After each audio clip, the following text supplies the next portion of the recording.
Get up, get going. I see it. Get. Whoa. How's it going, guys? Just turn down the tunes. That was nice, eh? You hear my lovely singing voice. What's going on, everybody? Welcome to a new feature here called the Clean Break. Basically, this is going to be one of those things where we're going to get together and do something that's not metal at all. No chugs, zero chugs. Not everybody wants the chugs all the time, guys. Cat hair, get off me. I am going to be munching a little bit today because I have an empty stomach. And I've got these, I'm sorry, I would never normally do this, but I've got pretzels. If you've never tried the pretzel goldfish, god damn, pretty delicious. I do apologize though. All right, I'm just gonna throw a couple of those down there throughout the stream so things stay like not crazy. All right, so let me, I have to, usually I do this well before the stream, but today we were a little bit pressed for time. So I'm going to be building my signal chain right in front of y'all, which is not generally something that we do here. Let's introduce the lineup today. We have the lunchbox. This is the lunchbox amp from Kive. I actually don't know how to say the name of the company. I'm sorry. I should go and watch, make sure. Can someone give me the phonetic saying of that? Kive. I'm just going to say Kive. That or Kive. Either way, this is the lunchbox amp. This is sort of something you've probably never heard of. Not what you would call the most popular of Sims out there. You know, I don't see it around a lot. And that's unfortunate because this thing is awesome. And this company really Canadian-based. Canadian-based. Oh, anything Canadian-based, I'm all over it. And there's a couple companies out there that are Canadian-based. Also, Fortin from Neural fame. Fortin is also Canadian. So I am Canadian, if you guys didn't know that. My name is Tyler. Welcome to the AmpSim universe, where today, one or more bands, this is going to be fun. I will not confirm or deny. I'm going to let you guys run wild in your own brains here. I'm going to turn this up for just a little bit so I'm not shouting. Do not shout. I am going to be, I'm going to try to bring my voice down a little bit so I can save it and not try to talk so loud all the time. Okay, so basically today, I'm not going to confirm or deny any of the artists, but at least one artist that you're going to hear today in my background mix, at least one of the artists that you're listening to today will be getting their own signature suite coming out. Do with that what you will. Listen as hard as you may. Guess all you'd like. I'm not going to confirm or deny it. They will be here on a Saturday. And for those of you out there that aren't aware, as I've been pretty transparent about this in the past, one of my jobs in the AmpSim industry is going from artist or analog company and bringing that artist or analog company to my developer friends and seeing if anybody would like to do anything with that artist or that particular analog builder. That is one of the jobs that I hold near and dear to my heart. Is something I've been doing for a while now, and I've got my handsome stamp on a few signature offerings that are out there right now. But due to certain NDAs, I'm not going to be able to share some of those past offerings due to the developers I was working for at the time. But in my new situation here, anytime from now on, from this point forward, any artist or any analog builder out there that I have worked out a deal for between the builder and the artist and the company and the particular software developer, I am going to be able to tell you about it Not, of course, ahead of time or anything like that, but I am going to be able to share a little bit more about what I do in my spare time. And that's fun. That's fun for me. Yeah, it does. That's all CCal cabs, my friend. Where did you find that? Those honest AMSIM reviews, we have a couple of IR packs that were floating around from time to time, and those were done with Brian. Brian over at CCal Cabs, now of Audio Assault fame. Brian's doing really well for himself, and Brian, cheers to you. Audio Assault, cheers as well. We got to do something on Amp Blocker. That's going to be this weekend. We're going to do something on Amp Blocker. I keep forgetting about Amp Blocker, and it's every time I go back, there's some new stuff. So I'm looking forward to that as well. Wow, we lost some folks here. We lost some people. I saw there were 3, and then there were not. Hopefully, we get some folks dropping in. Either way, I do content. I do content for fun, and this is what we're doing today. So I can tell you guys at least one artist that you can be listening to today in the, well, Pedro, apparently just Pedro. But we've actually been getting like, I don't know, we've been getting some after streams as well, which is pretty cool. Pre-recorded content, still working, and it's going to be coming out soon enough. It's not going to be that exciting. It's going to be basically what we're doing now, but like shorter and less wordy. All right. So guys, this is, again, this is the Lunchbox amp. We're going to be chilling out with the Lunchbox amp today. We'll also be chilling out with the Mesa Mark II C Plus suite. And if we have a little time, we're also going to be hanging out with the STL Tones Howard Benson suite, which is also some of my favorite clean tones that have ever existed. I kind of half thought that this stream, like, this is this is kind of a concept we've been working on, because I realize there are a lot of people out there that don't want just the gainy McGain gain. And that's okay. We want to be able to give you guys all kinds of things that you guys want as well. Okay. All right, let's get to it here and start getting some levels. Levels actually not bad.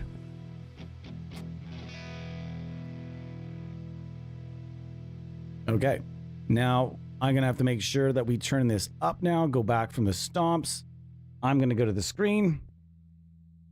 Okay.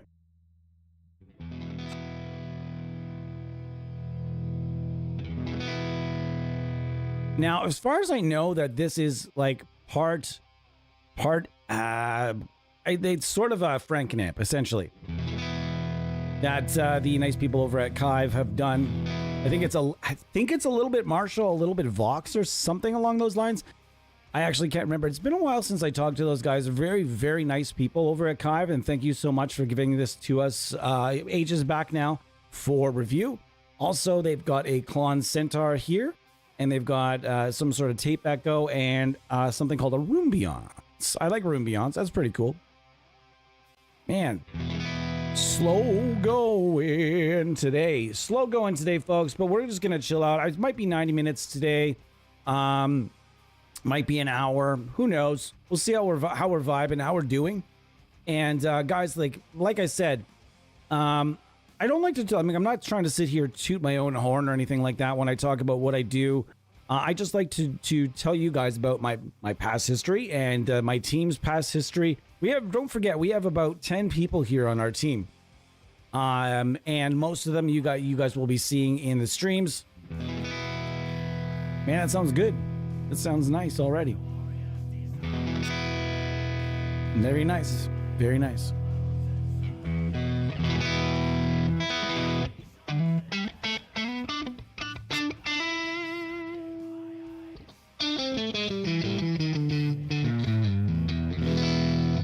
YouTube channel. Whose YouTube channel did you find those IRs on? Be interesting to know. Was it like Alessandro Arzilli? You've got to. There are a select group of YouTubers that only operate with freeware. That's the only thing. They don't buy anything. And that's respectable. It's 100% very respectable. They either go with even with when it comes to like NFRs and freebies from developers, they still a lot of these guys will still just do freeware because that's just kind of what they want to focus on, and it's the crowd that they want to go after. And there's a huge bunch of people that only use freeware. I get it.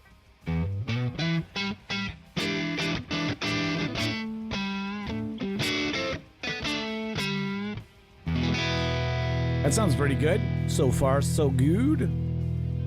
And this is a little bit loud in the background here.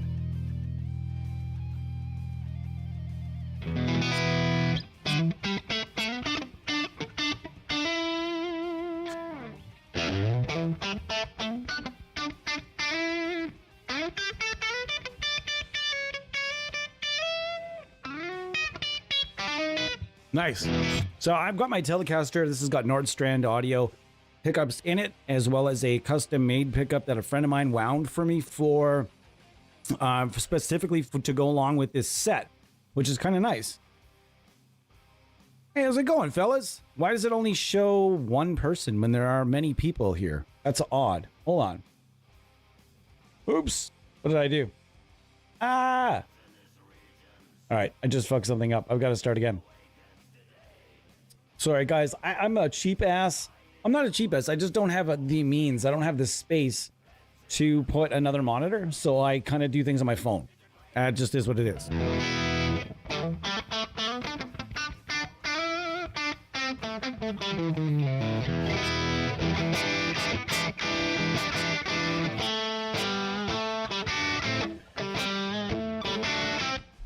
I'm going to tune this up a little bit as we go here. This is a made in Mexico Fender with just that I ripped apart from it. Literally had, I took everything out of it. I gutted this guitar completely and replaced every single solitary piece of this guitar except for the neck and the body. Everything is different. Everything is completely, it was just fun. I love doing that, ripping apart made in Mexico Fenders or Ibanez RGs. I love ripping them apart and redoing them from scratch and going all parts up. And they're hard to resell after that because you really got to want to make sure you're going to keep that guitar because you will absolutely not. I see it all the time. I fucking see it all the time on my local marketplace. Well, this is my made in Mexico Fender Telecaster and I got all these parts and, you know, specifically going over part by part what they paid for them. And the crazy and the absolutely insane tech fees, even like, oh, I got it paid. And they think they're going to get all of that money back with a used sale. It's like, well, I got this fucking sweet guitar. I should be able to sell, like I put $1,500 in there. I should be able to get $1,500. No, you're going to get $5. You're going to get $500 for this guitar. Doesn't matter what you put into it. Doesn't matter. So you better just be sure you're going to want to keep it forever, and I'm going to keep this guitar forever. So I replaced everything.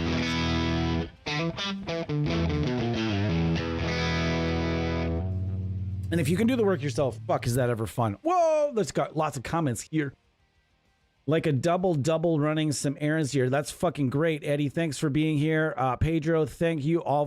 As always, Pedro's here. Fucking absolutely the diehard of the century. Gotta run 15. That's cool, man. Like, don't worry. I'm here. You guys are here. We're chilling. I love it. Thank you so much for being here. I knew it.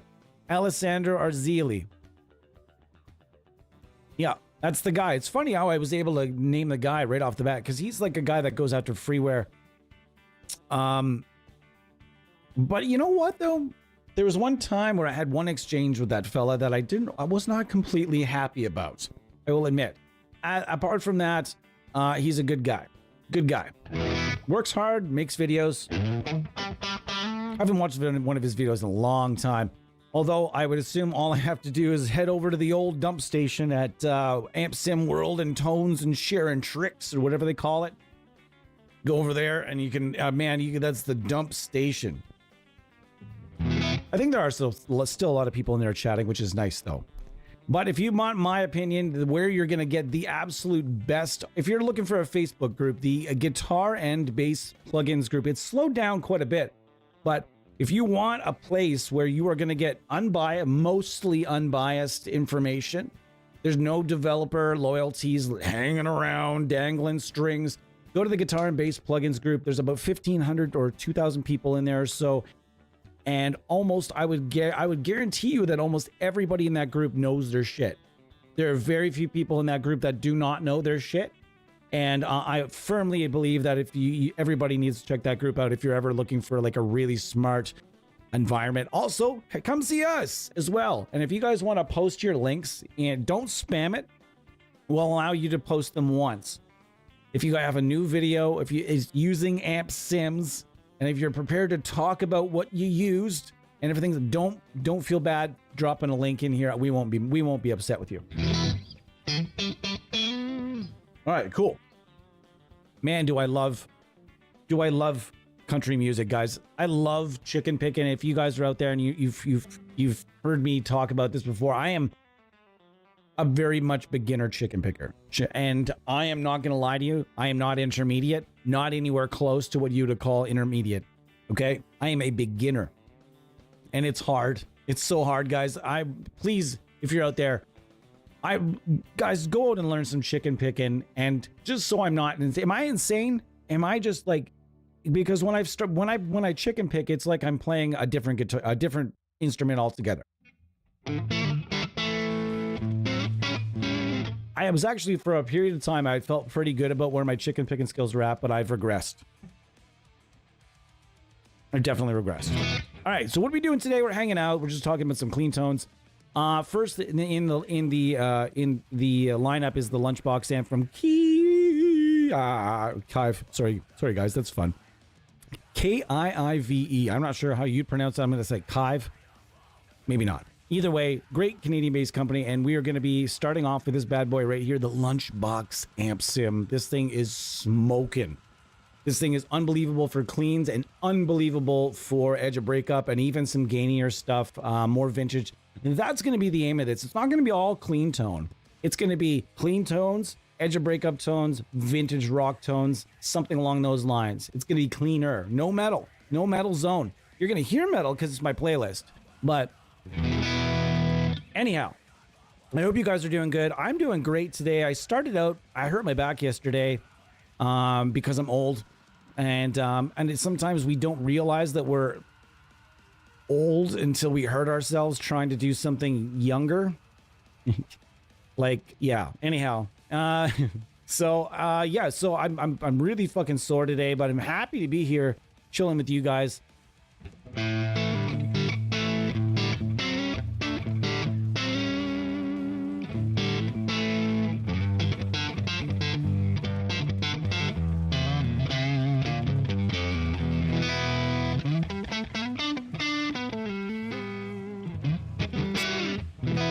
All right, cool.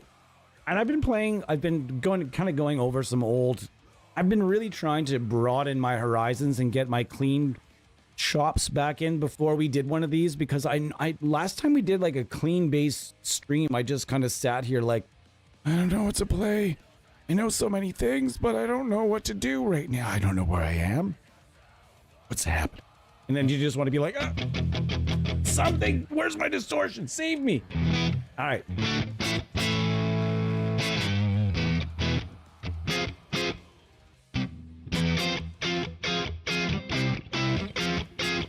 And I've been learning some Balkan ska lately. Boy, oh boy, are you guys in for a real treat. Just kidding. Not really. All right. Unless you like ska from the Balkans, and if you're wondering what bands I'm talking about, like Dubioza Collective, Ruskaya, number of bands like similar to that. You guys get it if you get it. There's some of it on here, some of it in our little thing here, our little playlist. Steve Knoll, how's it going on? Howdy pimps. Bit late. Was moving some grass. Right on, dude. What part of the world do you live in? I'm jealous if you're moving grass at this point, because my part of the world, we're not cutting grass up here yet. Not just yet.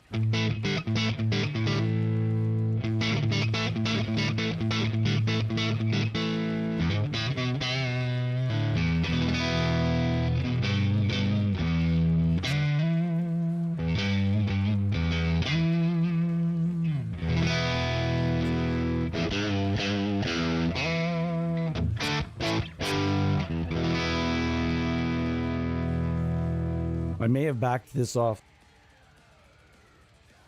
I'm not really in love with the pickup placement. I thought I've kind of had this sort of nailed for years, but it turns out not. I'm not really in love with what's happening right now. All right, let's try that again. Yeah, it's a little bit better. A little bit, brought some of that low end back. And if you're out there and you're wondering, how do I know if my pickup height is correct? Well, most pickup builders will have at least a suggested starting point. And typically that measurement is when you're pushing your finger on the highest fret, and it's the distance between the strings and the poles of the pickup with your finger on that string. And then you can kind of get it started via that. A lot of people, they don't know. And even myself, years, I had no idea how to really nail that. And then it just becomes about being by ear, by feel. And that becomes, it's tough. It's definitely not something that comes overnight.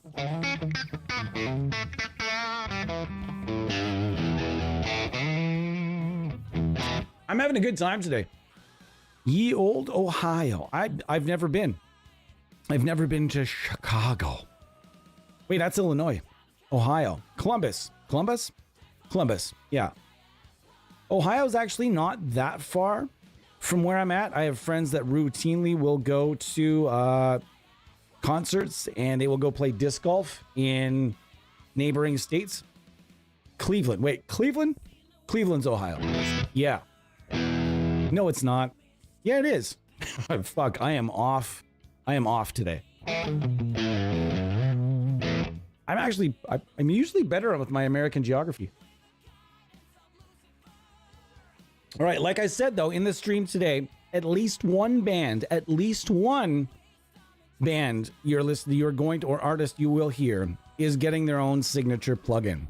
That's kind of fun. I'm going to say that from now on, and you guys will just be like, what the fuck? What am I listening for? I have no idea. That's kind of it's fun like that. So, anyways, in addition to the Lunchbox amp today, we are going to be using the newly purchased, with the recent sale, the recently purchased Mesa Mark II C Plus suite. I'm excited about that because it's got some, contrary to belief, this does have some clean tones that you might enjoy. Okay, there's going to be some Howard Benson action going on here. Cut hair, get off me.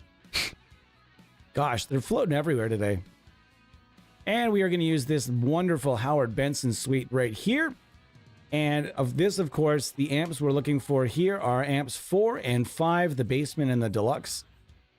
These are some of the best clean tones you will find, especially inside the STL Tones kind of vibe, inside their product. Is inside the Tonality series in general. I think that probably the best clean tones you're going to get are right here. That's my opinion, though. You might be, you guys can differ if you'd like, but let me know. Also, is there a product that I should try next time that we get together? I know there are a lot of great clean tones out there. I'm very well aware, but for a long period of time, clean tones were kind of known to be the weak point, the weak sauce in the amp sim universe. The clean tones, edge-of-breakup, rock, really good rock tones. Really, it was that whole that whole stigma and that myth that amp sims just do heavy metal. That all comes from legit. That was once upon a time that was legitimate. Really, amp sims, the best thing amp sims were capable of was high gain and metal tones. 100%, absolutely 100%. That was out for at least maybe 10 years ago. 10 years ago, that was the case. There wasn't a lot of really good or great clean tones except for Scuff'em, S-Gear, Scuff'em, man, Scuff'em. If you've not tried Scuff'em S-Gear, that's going to be on the next stream for sure. Wonderful people. It's the same platform the guy's been running for a really long time, just continuously doing updates and upgrades. Not really interested in doing another plugin. He's not. He's only interested in just kind of continuously updating and upgrading and bringing his current baby, the Scuff'em S-Gear, into the new era. And it's been around for a while now, and the thing kicks ass. Absolutely kicks ass and takes names later. I'm curious though. Let's start with the Mesa Mark suite. This is me finding some clean. So we're gonna find some cleans here. Chimey Strat. All right, I like a chimey Strat. What do we got here?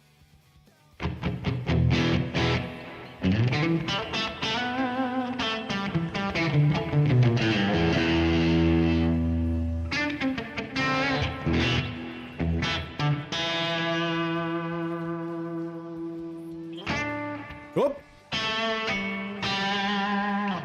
That is a bit shiny for my taste, so we're gonna pull back. We're gonna pull back a little bit of the top end.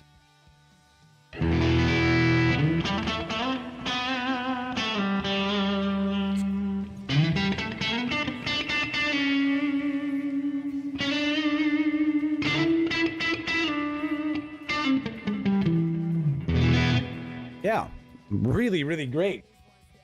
Sorry?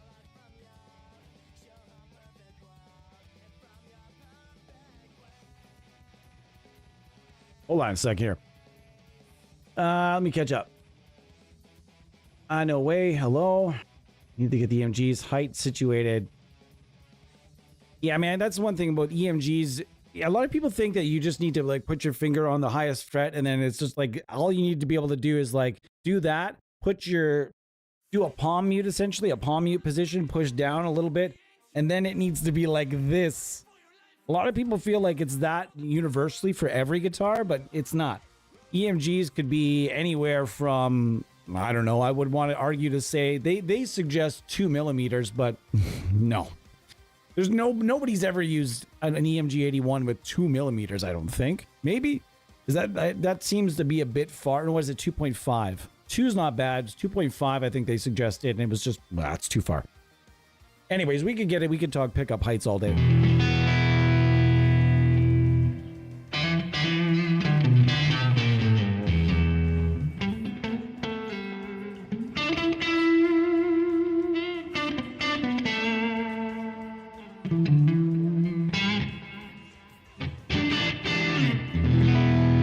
So that's what I'm talking about. That's a little beyond edge of breakup. But you kind of see where we're at here, right? Not too shabby.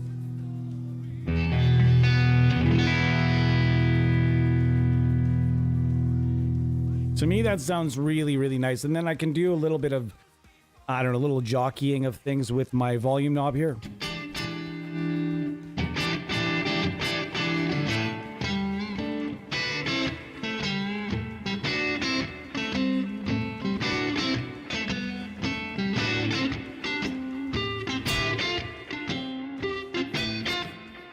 I'm a really sloppy clean player, guys. I'm just kind of getting back in the swing of things. Always trying to make sure that I've got a good finger on the pulse of how to play at least a little bit of each genre, even though it's not necessarily my thing. I don't play a lot of clean tone beyond chicken picking, so you're gonna have to be a little bit gentle with me on that for now.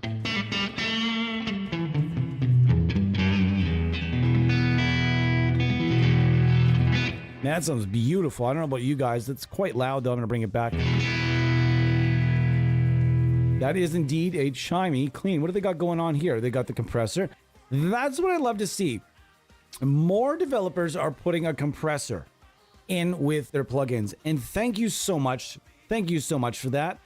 Especially when you go to the cleans. When you try to make things cleaner and cleaner, you really do need... I would really say that I very much suggest that whenever you're using a clean tone or playing bass, for example, there's got to be a compressor involved. That's just my opinion. I find that when I don't, it brings me sort of a PTSD moment almost. I was working with some friends, recording some friends one time, and they had a guitar player that just swore he would not use a compressor. There's no compression, no compression, no compression, but yet.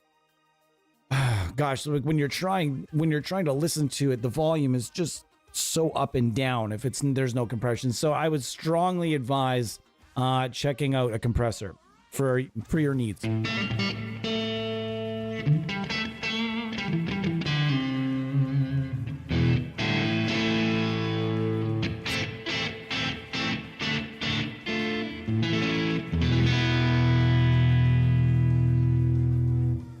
What do you guys think of the Mesa Mark Suite? I'm very, very interested in it.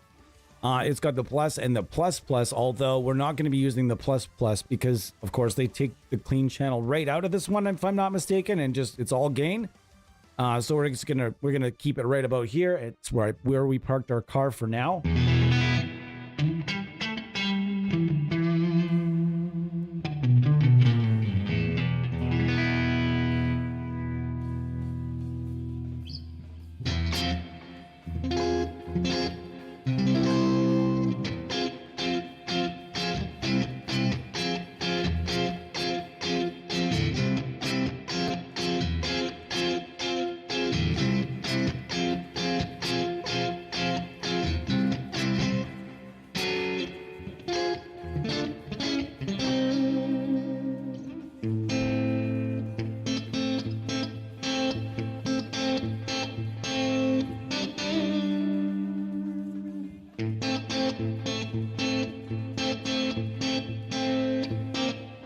Oops. All right.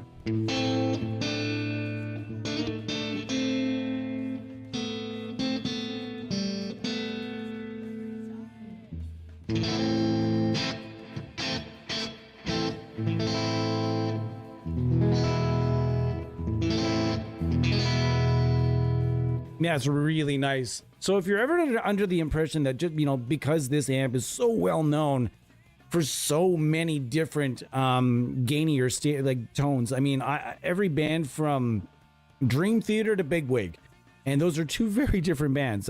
Big Wig being a punk hardcore band where both guitar players use the Mark II C+. I believe No Effects for a time. Both guitar players used the Mark II C+.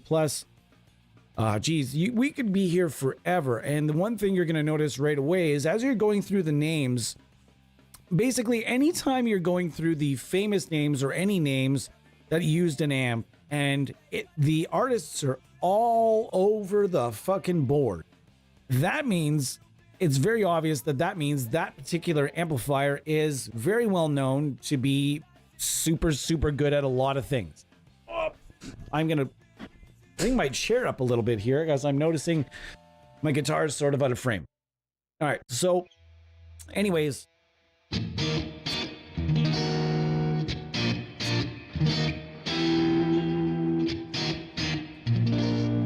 I also don't have a tone knob on this particular guitar because I've decided to take it off. So I've really got to be careful with the top end here,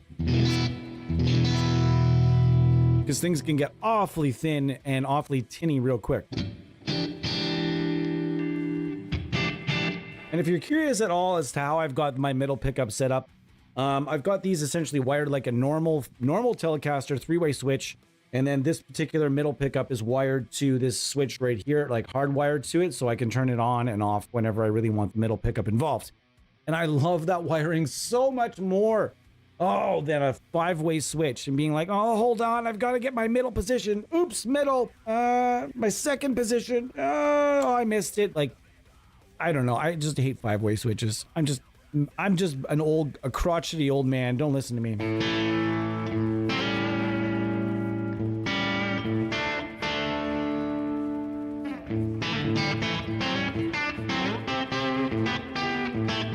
Oh, let's try that again.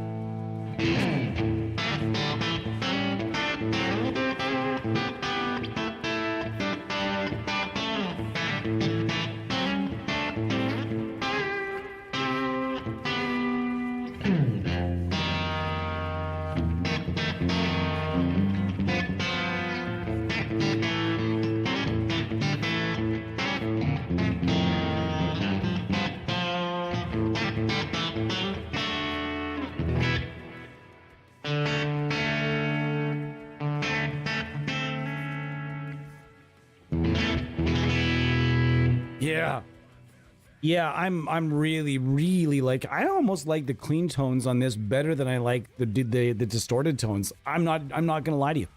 This thing is fucking awesome. I just bought it when I did the original trial. I put about three or 4 days of just like the odd session, and didn't really, before you guys have all done it, where you did the free trial and then all of a sudden it's over, and you didn't get a chance to play on it because something went on and you forgot about it. Whatever. That was the case. I went over it. I was very impressed, and then my trial ran out, and I just never got around to it. This year, birthday sale, I got it. Oh, I got it, and I'm super pumped that I got it.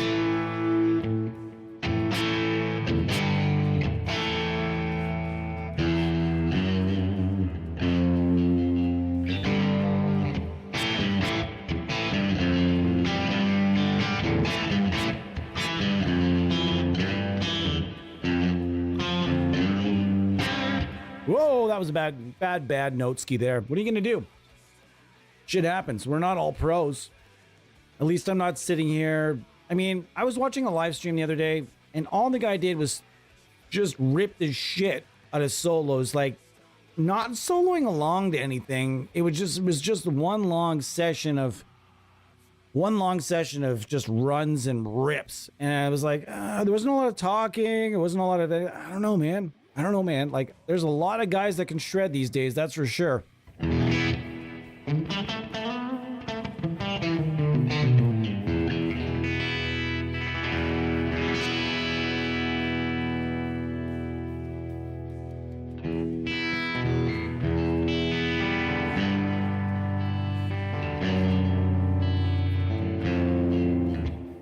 Yeah, absolutely.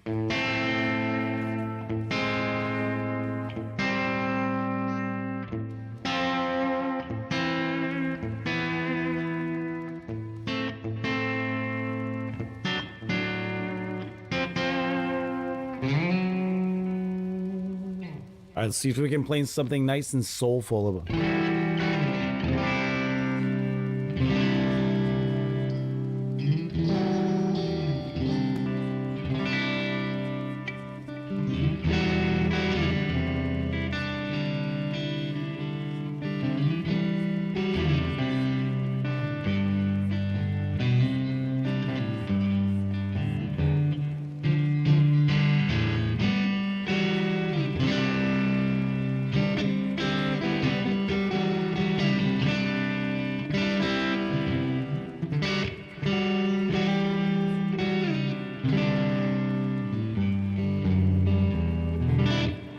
Yeah, Bud D. This is the Chimey Strat preset edited, of course, as everybody should do. Always edit your presets, guys.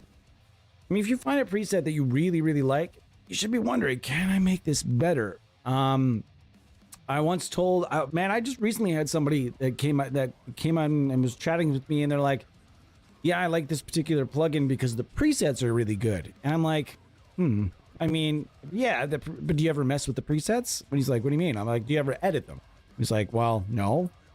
Oh, okay. Why not? Well, because I like them the way they are. But I mean, okay, that's fair. 100% fair that people like the presets the way they are. But do some editing. Make sure that you can't. Yeah, sure. If you screw it up, no big deal. Just head back to the preset itself and bring it back to the way it was before. But I mean, if you're editing the preset, if you're not editing your presets, I mean, you may never really fully unlock the full potential of the particular plugins that you're using. I'm just being honest, being straight with y'all.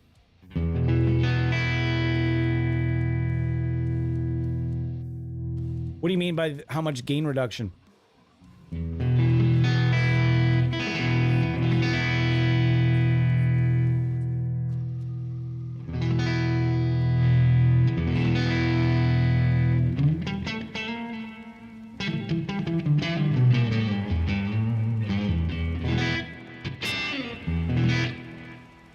Yeah.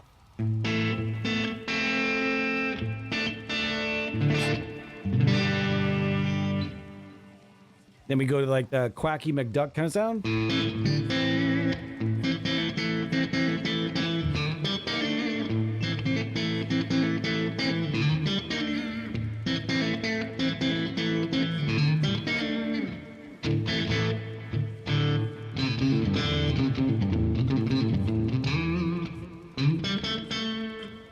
I like that. Sounds good. Yeah. Okay. I don't know. be completely honest. Hang on.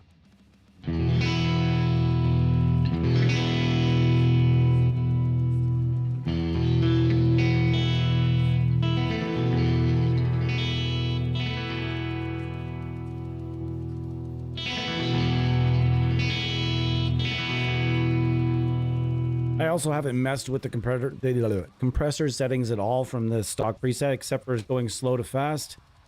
I tend to like just more of a faster attack to things, and I think that's probably better. What I've been told is better for the chicken picking.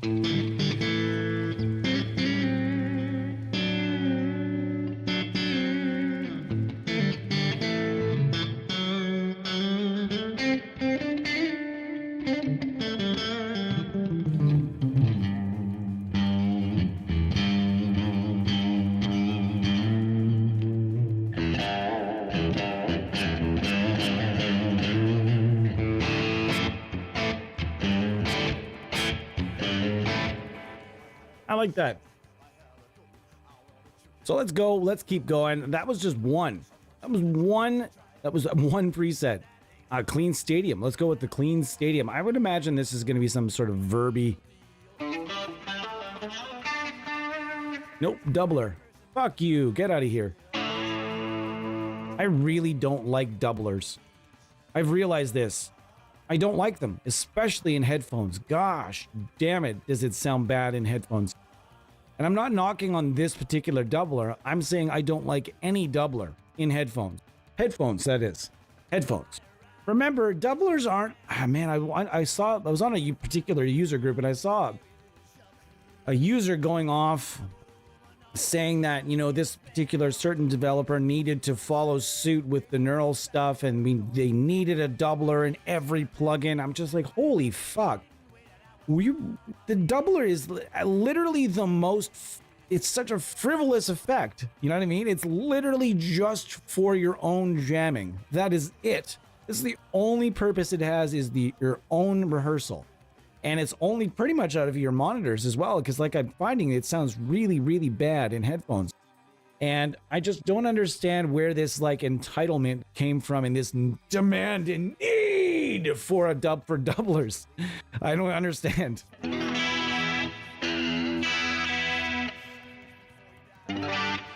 I can't remember how to play this song, damn it.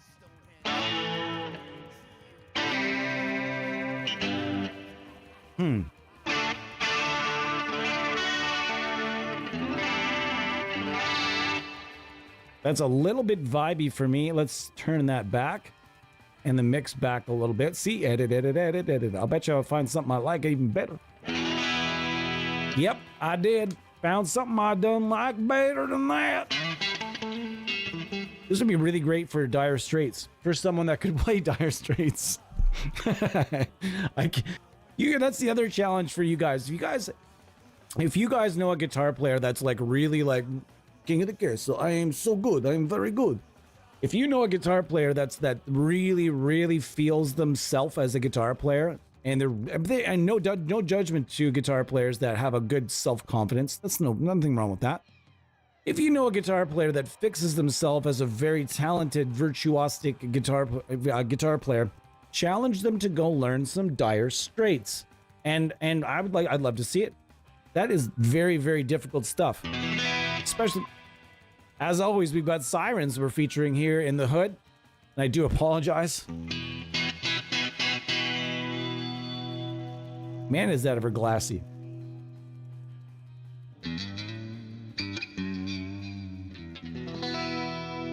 I need to roll off just that tiny bit of that brightness, or just turn it off altogether. Yep, there it is.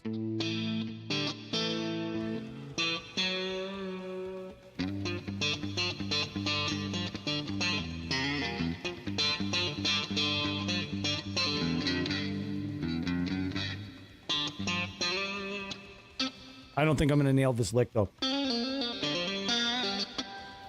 Nope, I didn't nail it. It was close though.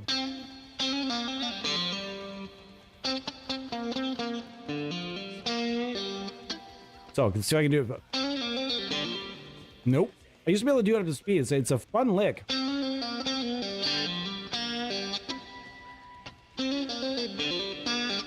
It's just that one little pick that's off. I also need a little bit more of the lows. Let's give me some low.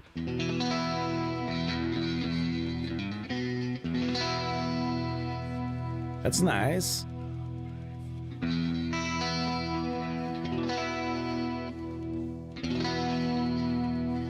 Really. And that's the idea. I really like tellies that sound like strats and a telly kind of mixed together. I just love that pickup layout. And my Strat actually has the same wiring as this, the same exact wiring setup where I've got I've got the middle pickup that's just like chilling out, and it can be just kind of sent into.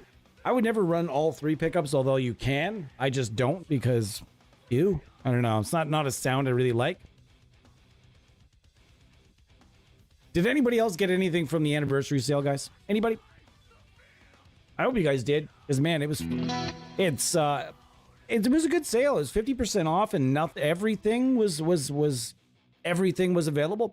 I really wish if I had like really expendable income, I would have also purchased the Morgan Amp Suite, because I truthfully believe that the Morgan Amp Suite is the absolute best clean tones I think I've ever heard in my entire life. So that'll be if you guys are ever seeing it again here on the Clean Break. That's what we're going to do. It's also called a clean break, by the way, because we're taking a clean break. Get it? Get it? It's kind of works a couple different ways. Gosh, I'm having a great day today. I hope you guys are too. And man, let me know again in the comments. I'd like to know, what's your favorite clean tone that ever existed? I'm curious. Tell me in the comments. As I go for another one of my pretzels. I'm honestly, guys, I'm so sorry for eating on your stream.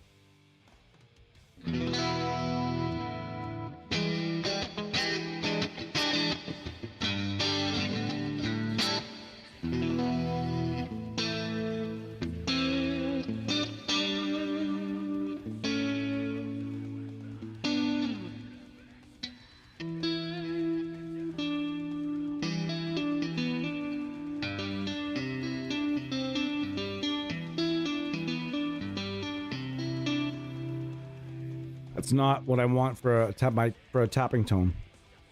Let's go. Let's find some more. Release song clean. All right, what's the release song clean sound like?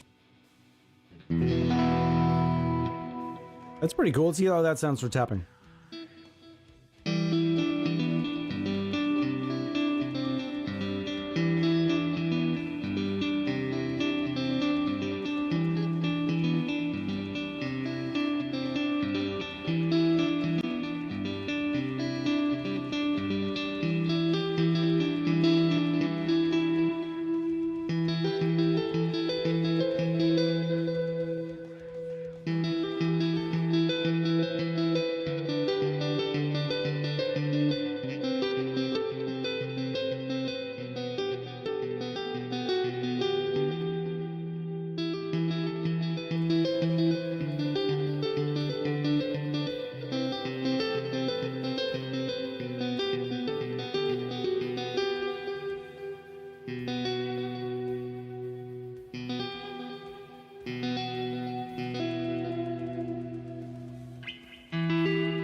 Really nice tapping tones out of release song clean.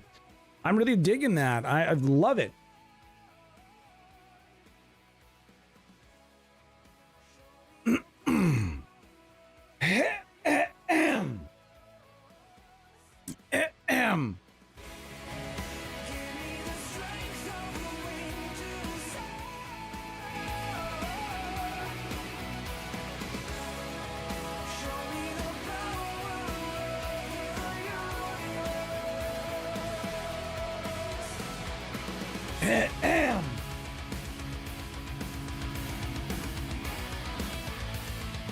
Okay, now that we took that completely random break to wink at the camera and listen to a song a little bit louder than the rest, which has absolutely nothing to do with anything whatsoever, I want to make that very clear. Okay?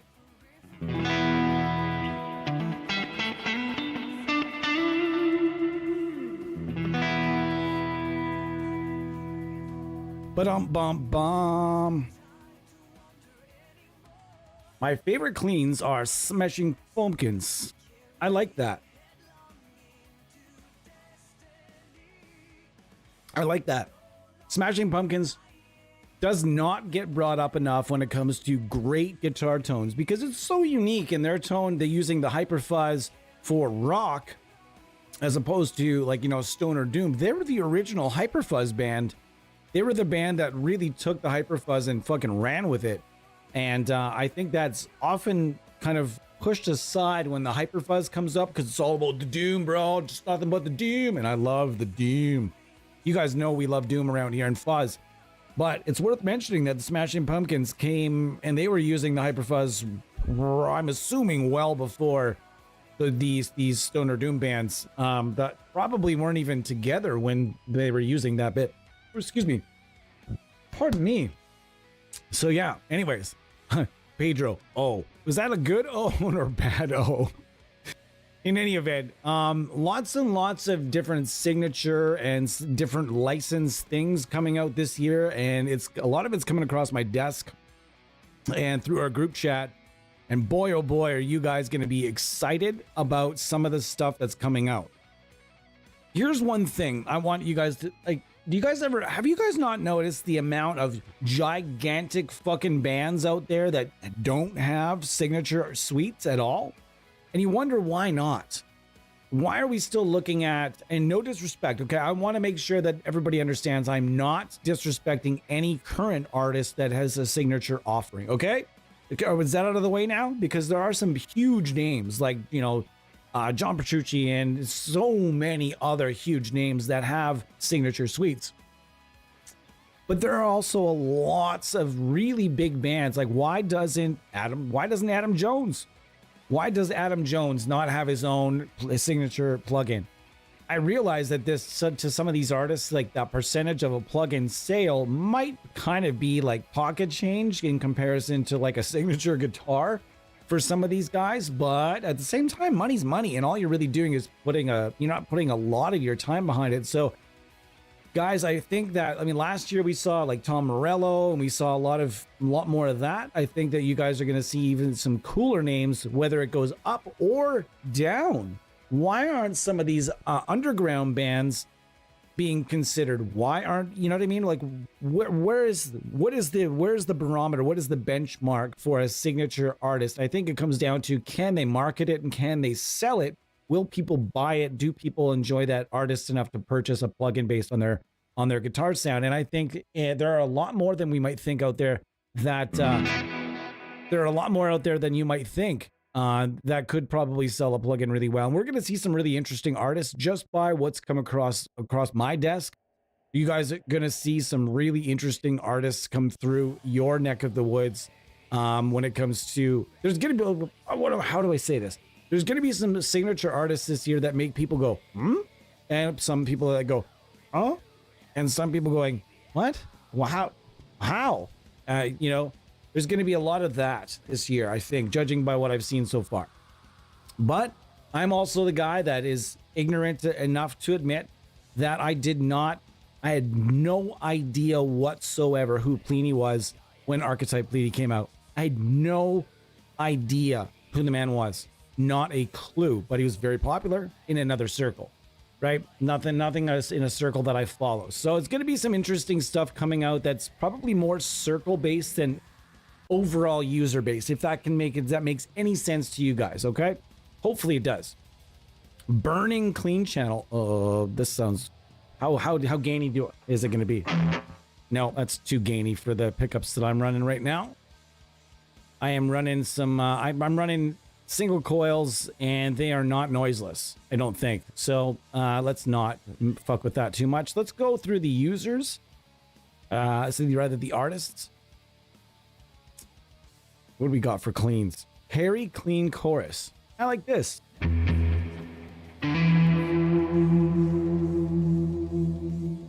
Interesting. Really liking that so far. Let's see.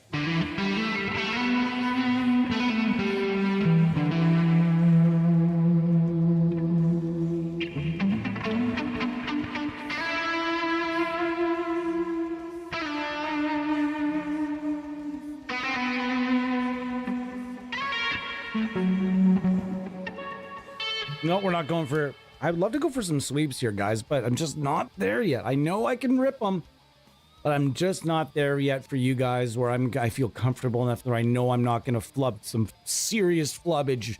I just don't believe in serious flubbage when I'm trying to demo a product. I just don't believe it. Nobody wants that. All right, what we got? Nice, Gilmore's. Who makes Gilmore's pickups? Are they just Fenders? Or did he like sign a licensing deal with somebody where they have reproduced his pickups?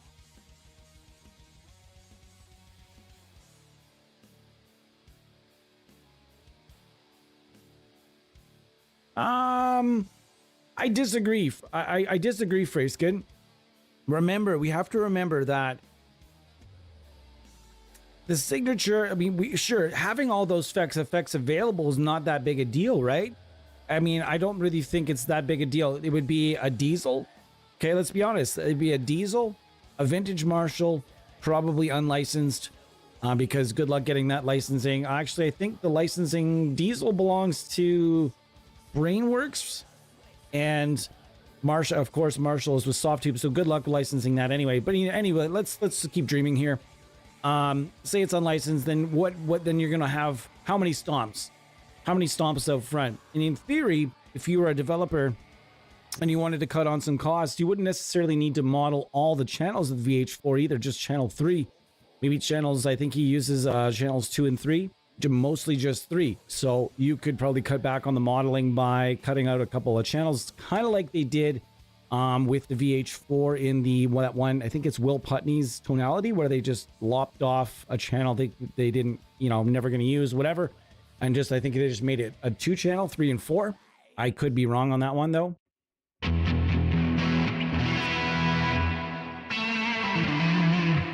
That is just aggressive. It's aggressive. I'm not interested right now. We're going to go back to the Lunchbox amp just for a minute and see what we can do with the Lunchbox. And let's compare. We were just using the best in the business. And let's see what we got now. That sounds awfully good, guys. Right put up next to the Biggins. And the Lunchbox amp can still hang. And I've always been really, really impressed by this plugin. It's not expensive. And it's capable of doing snotty leads. Like, there's actually more gain in this thing than you might think. This is a vintage machine. It might be one of the best overall vintage tones that you're going to get in the form of a plugin without spending a lot of money. And, oh man, can you stay? Wow, this is really irritating. All right, cool. So that to me sounds wonderful. Just as warm, just as full, just as incredible as what I was just using from Neural DSP.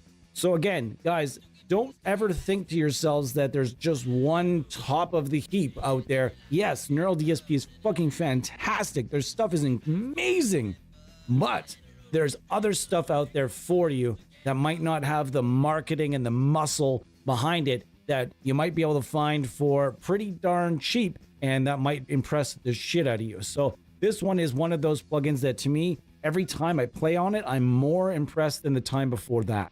Okay, it's very, very simplistic, very easy to use.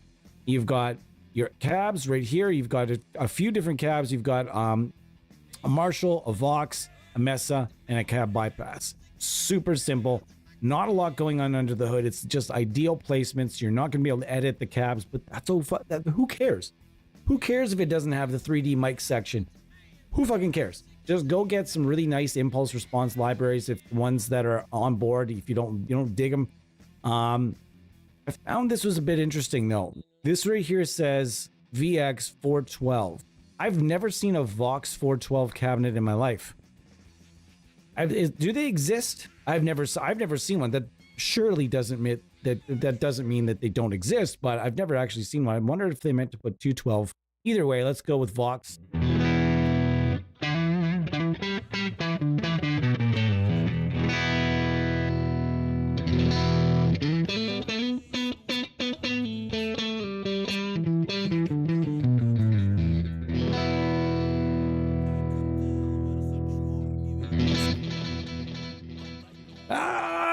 There's way too much going on there for me. Hold on.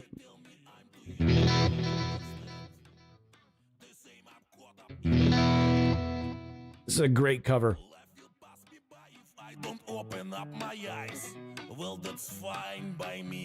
If you've never heard this cover, you gotta. It's better than the original. I'm telling you right now, it's better than the original, and you will enjoy it more than the original if you go listen to Ruskaya, Wake Me Up. And it's great because they replaced it with horns. Because of course they do, right? It's a great song. I just don't like Avicii's voice very much. So that's always the best remedy when you don't. Sometimes the best remedy for a really. Sometimes a song is so good that it's sometimes, but sometimes it just needs somebody else to play it for it to really resonate with you. And that, name me a cover in the comments that you feel is better than the original.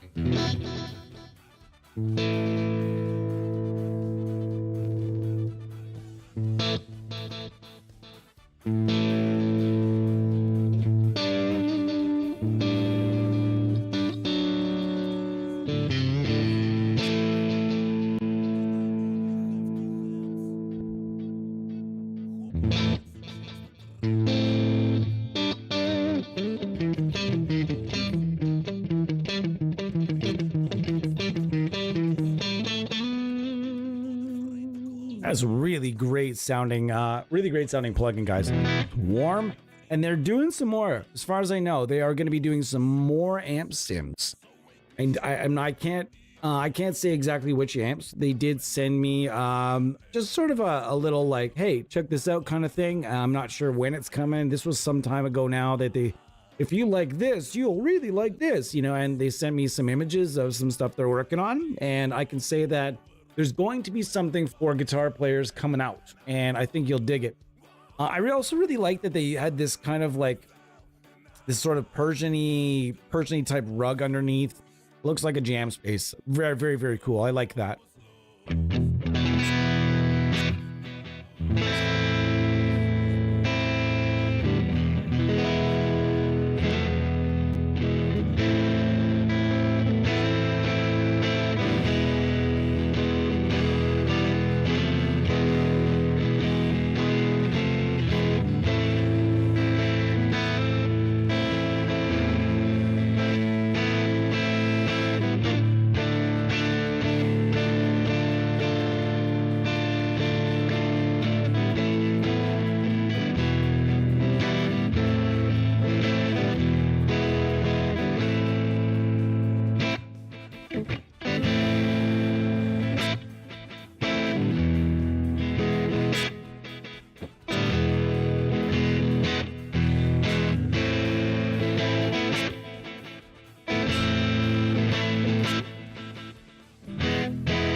Hell fucking yeah.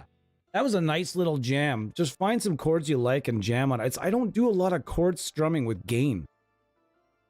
I just don't. I honestly don't do any chord strumming ever. I really don't play basic chords. I don't remember the last time I really laid into some it's like just some chord strumming. But once in a while, I find a particular tone that just warrants some chord strumming. And the Lunchbox amp is exactly fucking that. One of my absolute favorites. Is becoming more and more one of my favorites gradually over time. And I'm really, really excited every time I crack it open. But I often forget that I have it. And again, I know this is kind of not uber clean right here. Okay, but we're gonna make it uber clean.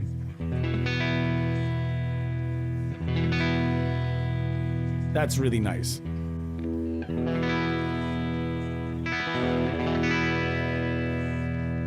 Fuck yeah. What's the room beyond?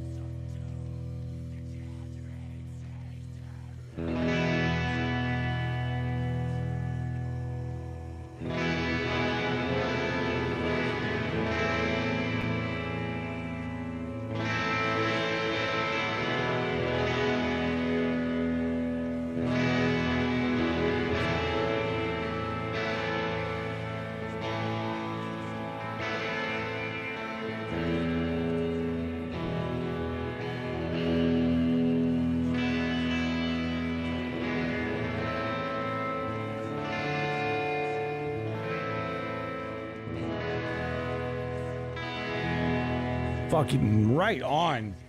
Woo! You. That's a good tone. Holy cow. I'm just. Ooh, that's a great fucking tone, guys. If you're in the chat, by the way, say hi.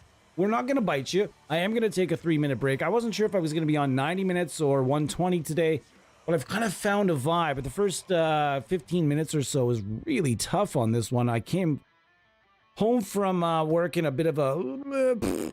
That's why I oftentimes, guys, I promise to stream, you know, after work, and I really think about it. But then, like, you know, you have a rough day, and then you're getting home, and you are flat out of fucking gas, and you're just like, I can't do it. I cannot go. I can't do it today. I just can't do it. And that is part of what makes this a hobby. And hopefully you guys, I try not to cancel too many streams. There's been a couple that I kind of got tucked because there was something going on, and that's okay. That's okay, because, I mean, we're all just here to have a good chat.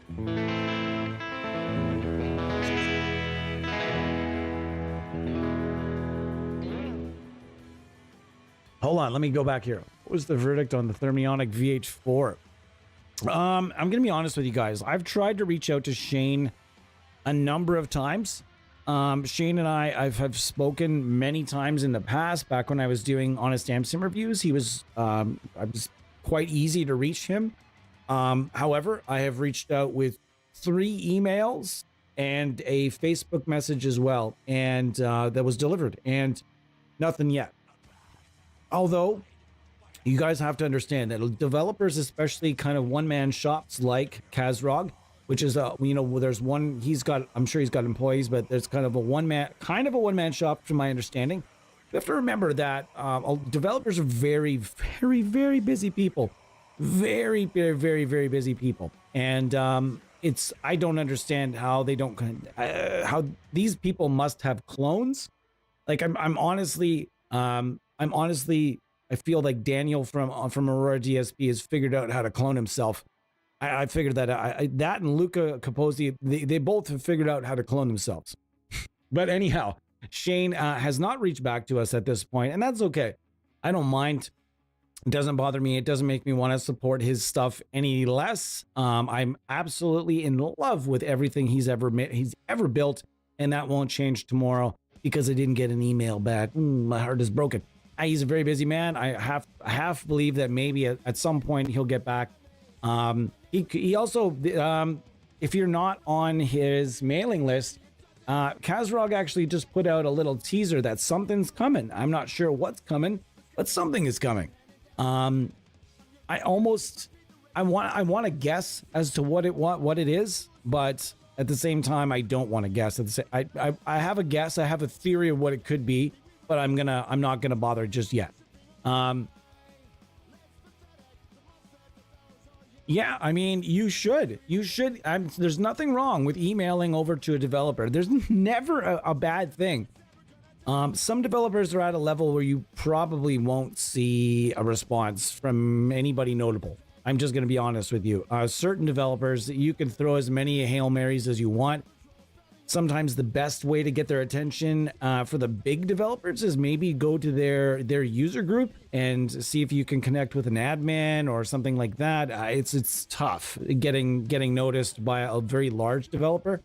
However, that being said, I mean, Kazrog is pretty big. Like, they're getting bigger and bigger and bigger, but even still, I would say that Shane is probably reachable, or at least if somebody is looking through the emails, if you guys are to send that and be like, dude, we were in this stream, it was fucking great, like it was crazy how good the thermionic stuff is, or if he's got a user group, I'm not sure.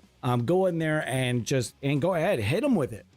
Developers would love it. They love feedback, especially good feedback, even if it's on something that's discontinued. It's showing them that people care. Okay, so there's nothing wrong with it whatsoever. I say go at them, go at Kazrog and tell them what you think, and then see what happens. There's nothing else. There's nothing bad that could possibly happen. It's we're at absolute worst.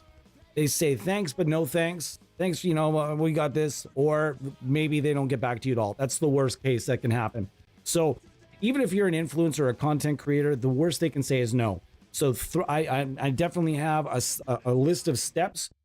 Being a former artist relations manager, I can tell you I have a list of steps that I can tell you if you follow those steps, you'll probably get a response quicker and a much more much more positive chance on getting, to work with said developer on, a demo or creating something. But that being said, the worst they can say is no. Okay.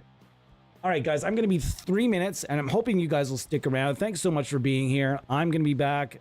I'm going to be here till probably another 45 minutes. It's looking like. I'm excited. Hopefully you guys are as well. We're going to be getting more into the STL tonality Howard Benson in the second bit. See if it still holds up. I want to see if it still holds up, especially to this absolute behemoth known as the Lunchbox Amp Sim.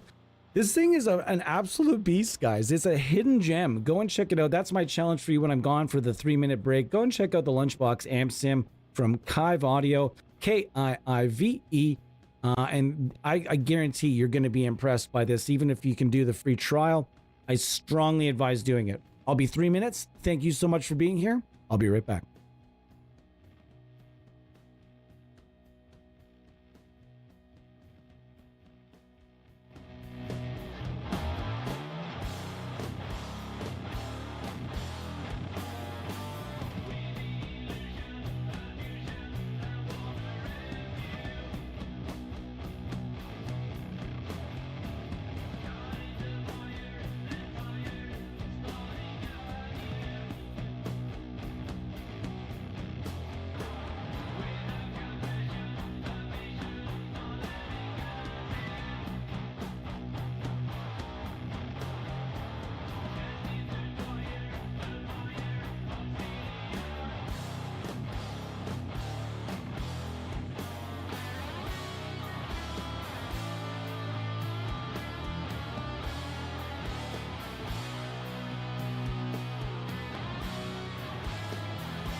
All right.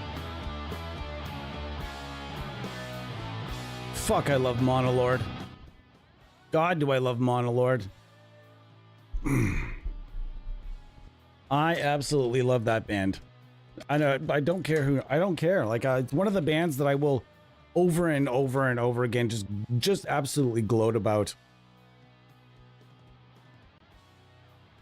I'm curious. Tell me in the comments. You don't have to give me like your favorite band of all time.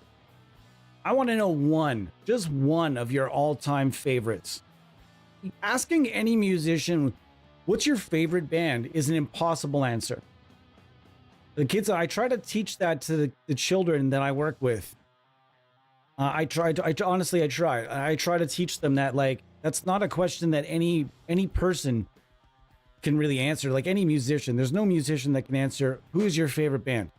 It's impossible. It's an impossible question. I would be lying to you if someone was like, tell me your favorite band. Oh, come on and get out of here. 1 second, guys. Pause.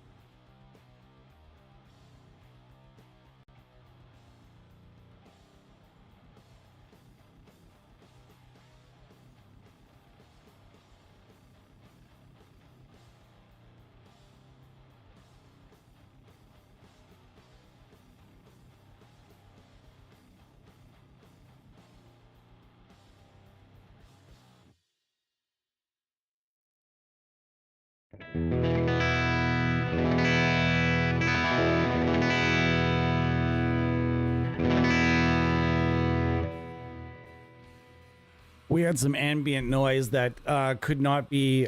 I just wanted to turn the mic off for a second, guys. Occasionally, that's going to happen once in a very blue moon, where there's just some ambient noise here in the room that just cannot be stifled and needs to be turned off.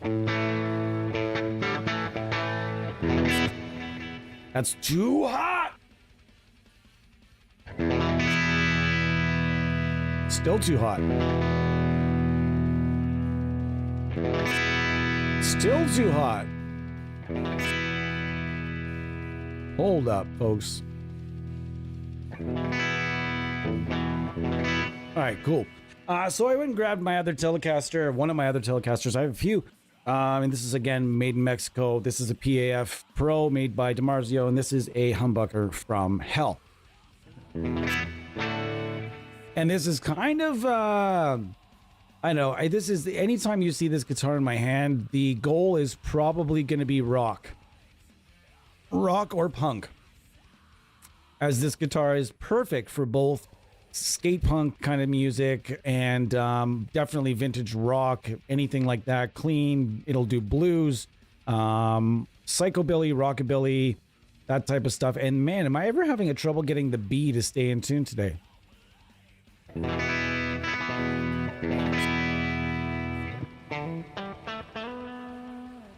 Lost a little bit of volume there.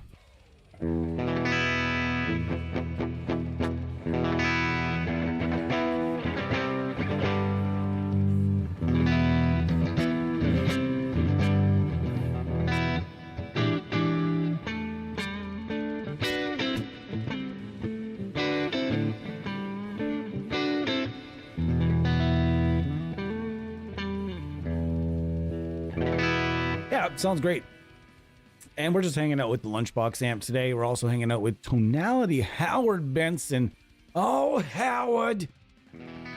Let's hang out with Tonality Howard Benson here for a bit.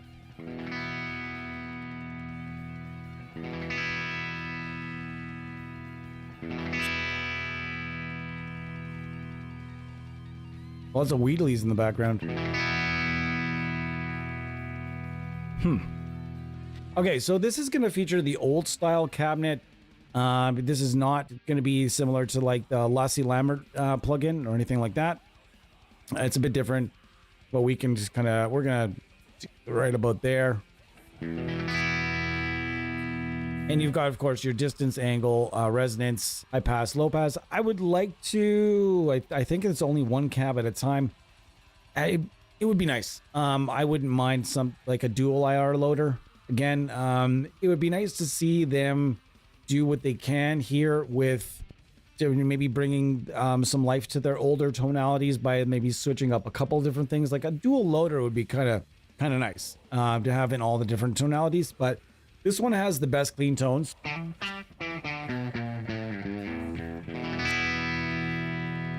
Again, no, but there's no compressor here, I don't believe. There is a screamer.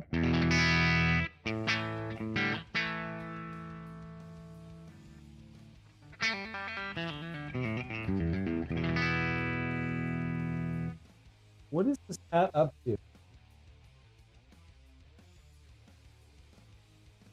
He's going after that plastic bag. Our cat, when he gets hungry, he starts getting real mischievous, and it gets on our nerves real fucking quick around here. I don't know, he's nuts, essentially. So this is this thing's awesome. If you haven't used this plugin, it's been around for a while. It's their first plugin. This was the first STL tonality. I think this was not their first plugin. STL tones prior to Ignite amps had like a drum plugin. I don't know if it still exists though.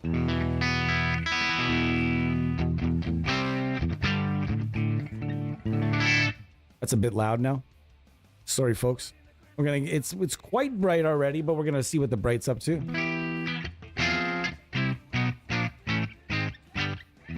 This is the amp 4, or you can go to amp 5 here. Played a lot of E chord today. Every guitar player has their go-to chord, though. For me, it just happens to be E. I don't know. I don't think I'm different from many guitar players. I think there are probably a whole lot of guitar players that E is their comfort zone as well, or whatever. That position, it might not be E on your guitar, but you get it.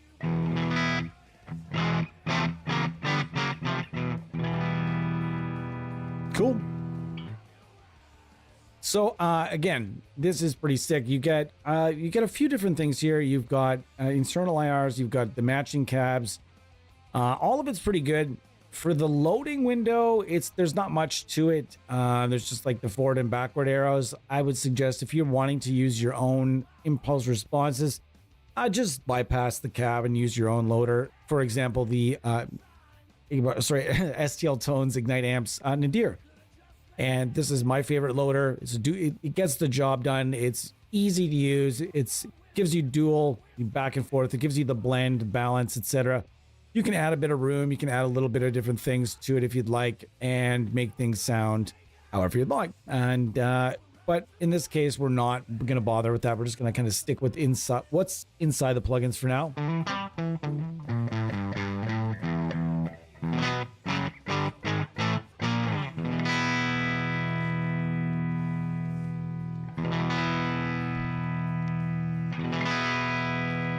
That sounds lovely.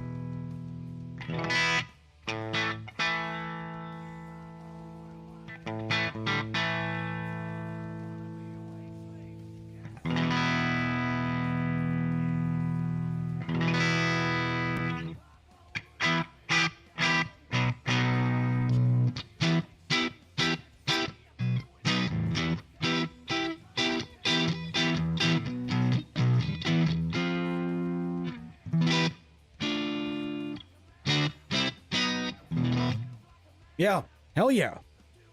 All of it's hell yeah. And there's nothing going on with the pedals here. Pedals are pretty easy going. The screamer, delay, and a verb. Just remember, if you're going to bypass to use your own impulse responses, I would always just not bother with I wouldn't bother with the post effects at that point for most plugins. If you're going to bypass the cab, you're going to want to bypass that stuff as well. I mean, not that I'm telling people that most of us, we know that, but again, we're trying to make sure that we cater our content to a little bit to everybody and not kind of make sure that nobody's lost. So if you're ever in here and you wander your way in, guys, I will tell you right now, don't be shy. Don't be shy to ask questions. Don't be shy to get involved and ask things if you need to, etc. So we're always here for you.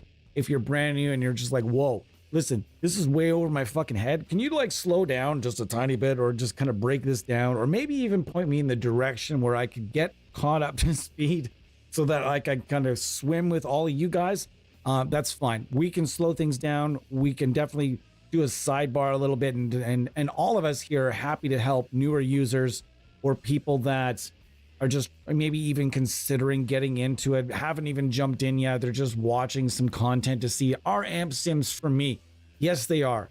I can tell you that right now. I don't need to know you. I don't need to know your name or your name, your gender, your religion, what type of guitar you have, what type of pickups, what type of music you play. I don't need to know any of that to know that amp sims are in fact for you, and they are for everyone at this point. It's not analog versus digital anymore. It is analog plus digital, and trying to figure out how you can use all of that to make your creativity even better, or kind of tip top at all times. You can see a cat hair coming for me. Get out of here.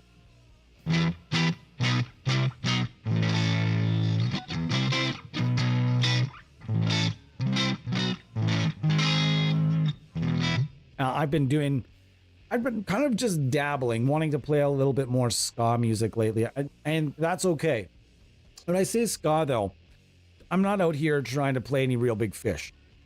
That's not my... It's not going to happen.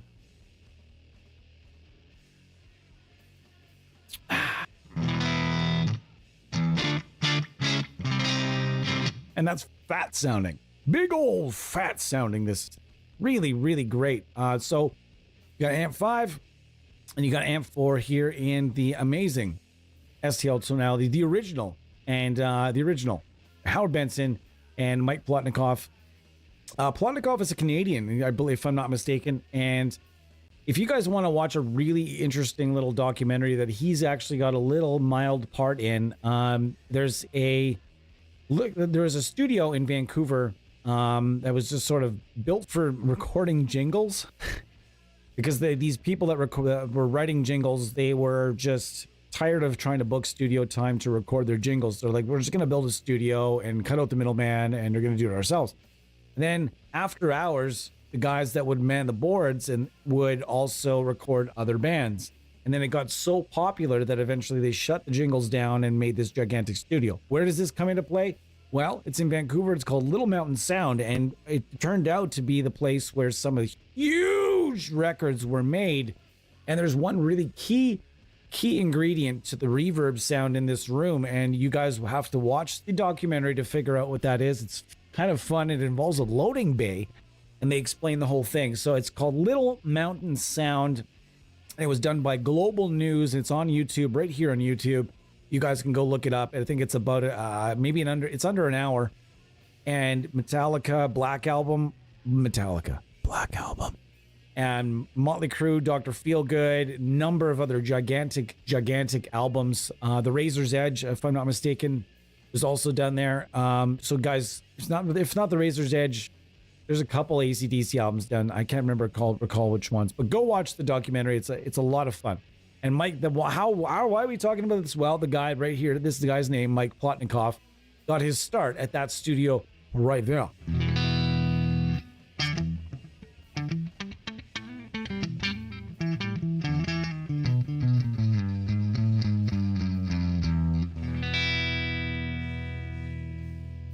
I will find out, Eddie. We're going to be doing something with Overloud, I think in July or August. And yeah, we'll definitely be all on point for that. I'm excited. I'm not sure exactly. We're trying to go a month on, month off. We're going to be taking months off from doing like any contest stuff whatsoever.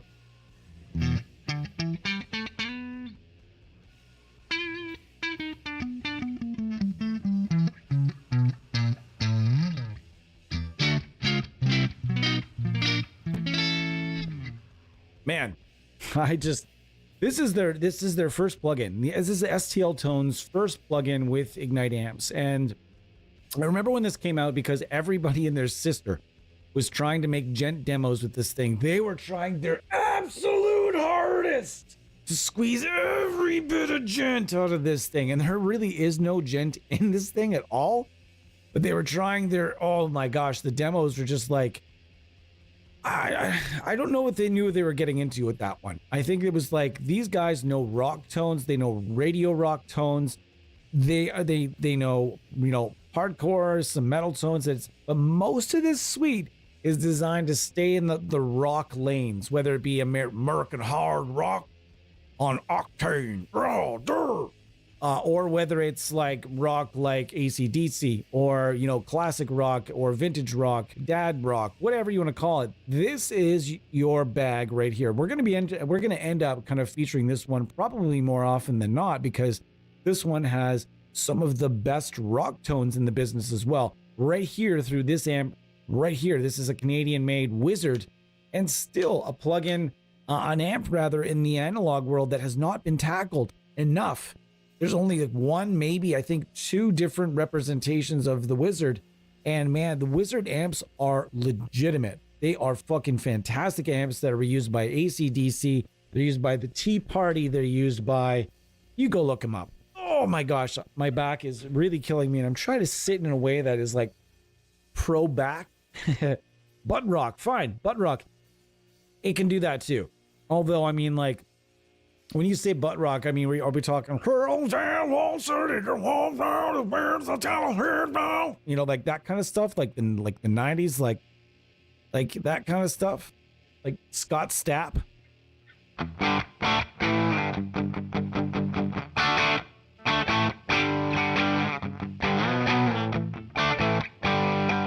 We've got Jesse's girl. Ba-da-da-da.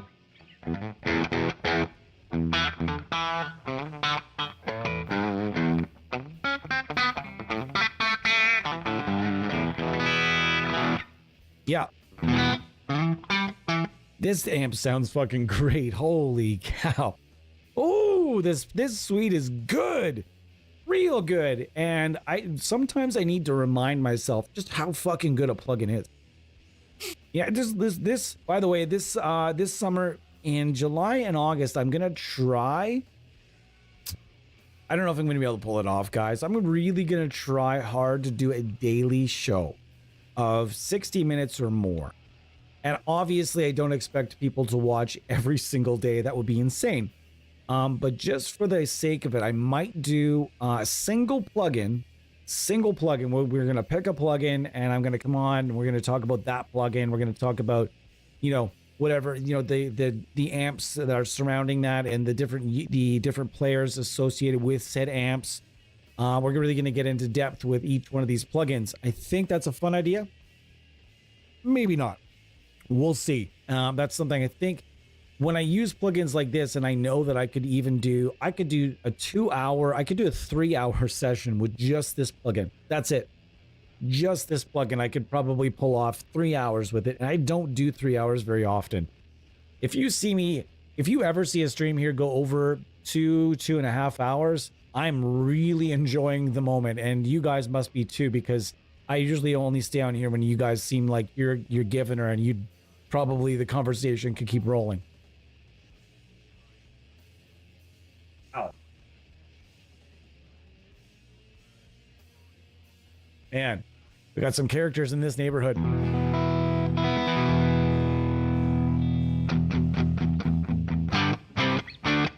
I'm gonna bring some of the mids down. I'm really not too familiar with these amps in like hand to hand. I have been on a tour where the other band that I was not with was using a Wizard, and I have no experience with these amps. Essentially, I know a lot about them, I've heard a lot about them, but I have not really had hands-on experience with this.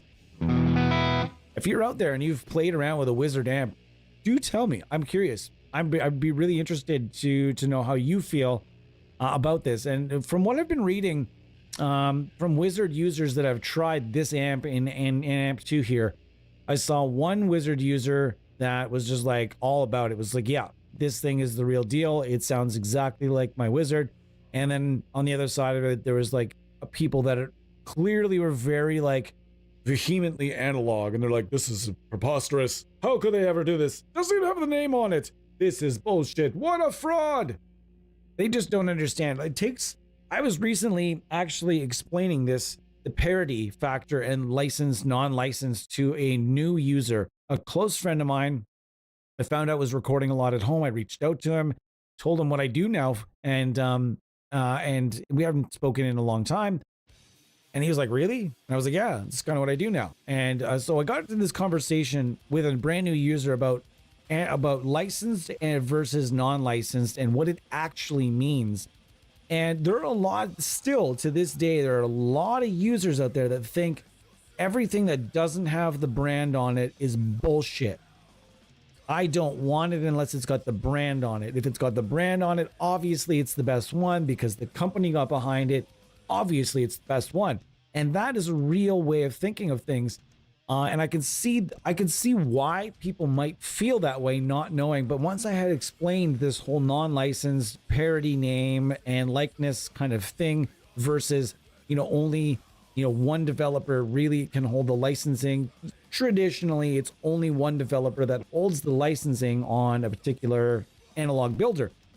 And I explained, I went down this whole, the whole rundown, and he's like, shit, I mean, thanks for that. Now I know that, and now I'm going to be more open-minded. But he had no idea, and I'm glad that I was able to get through. We've done that a few times over the years. So if you're one of those people that we got through to over the years that was under that, or in the chat right now, you tell me, was this at one point the way you felt about plugins as well? For me, it's been such a long time, and when I first got into Amp Sims, there were no licensed offerings. This was like, we're going on like 15 years ago now. There were really no licensed offerings at that point in time, and so I can't really say that that's what brought me. I kind of learned that about the parody thing quickly, but if you were somebody that got into it a little bit later on, tell me, was that your way of thinking?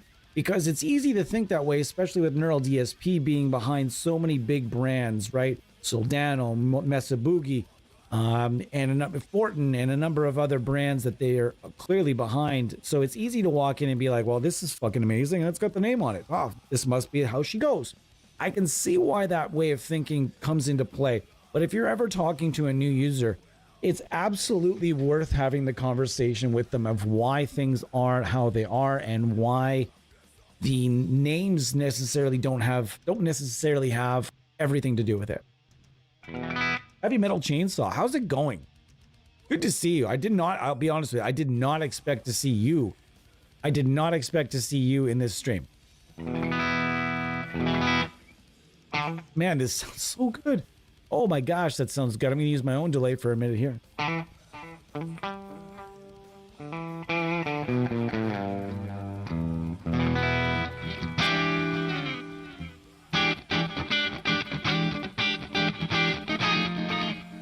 Here we go. Oh, that's a band that... If you guys want to make me cringe, that's another thing. All right, I'm also wanting to talk to you guys instantly right now. Who's a singer that instantly is like, not just nails on a chalkboard, but someone like literally like scratching their nails down your back in not a nice sensual way. Just Perry Farrell. Is it, man, when I think of that song Pets by Porno for Pyros, wait, can I say that word? Porno? Did I just get nuked by some sort of algorithm? Anyways, when I hear that song, it yuck. It's like a cheese grater. We make great pets. We make great pets. What a terrible song. I'm sorry. I've never had a song published, and those guys are millionaires, but I hate that song.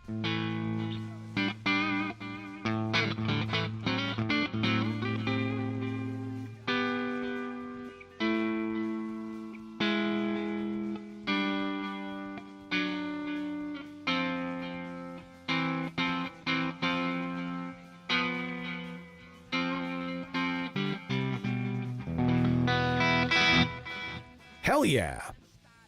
So that, again, we're going to go back to the lunchbox because I want to see how does the lunchbox hold up to STL tones now.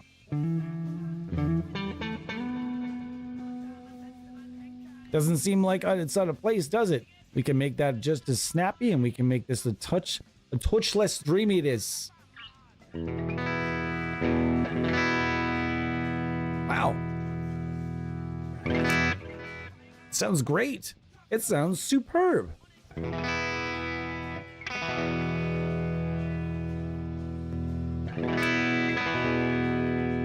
Wonderful. This is a truthfully wonderful plugin. I'm glad it exists. I hope you guys go and check it out the next time you guys have a few extra bucks.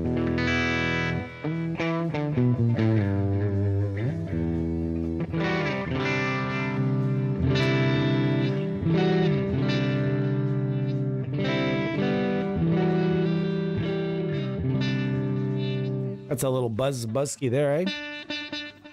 Oops. What's that all about?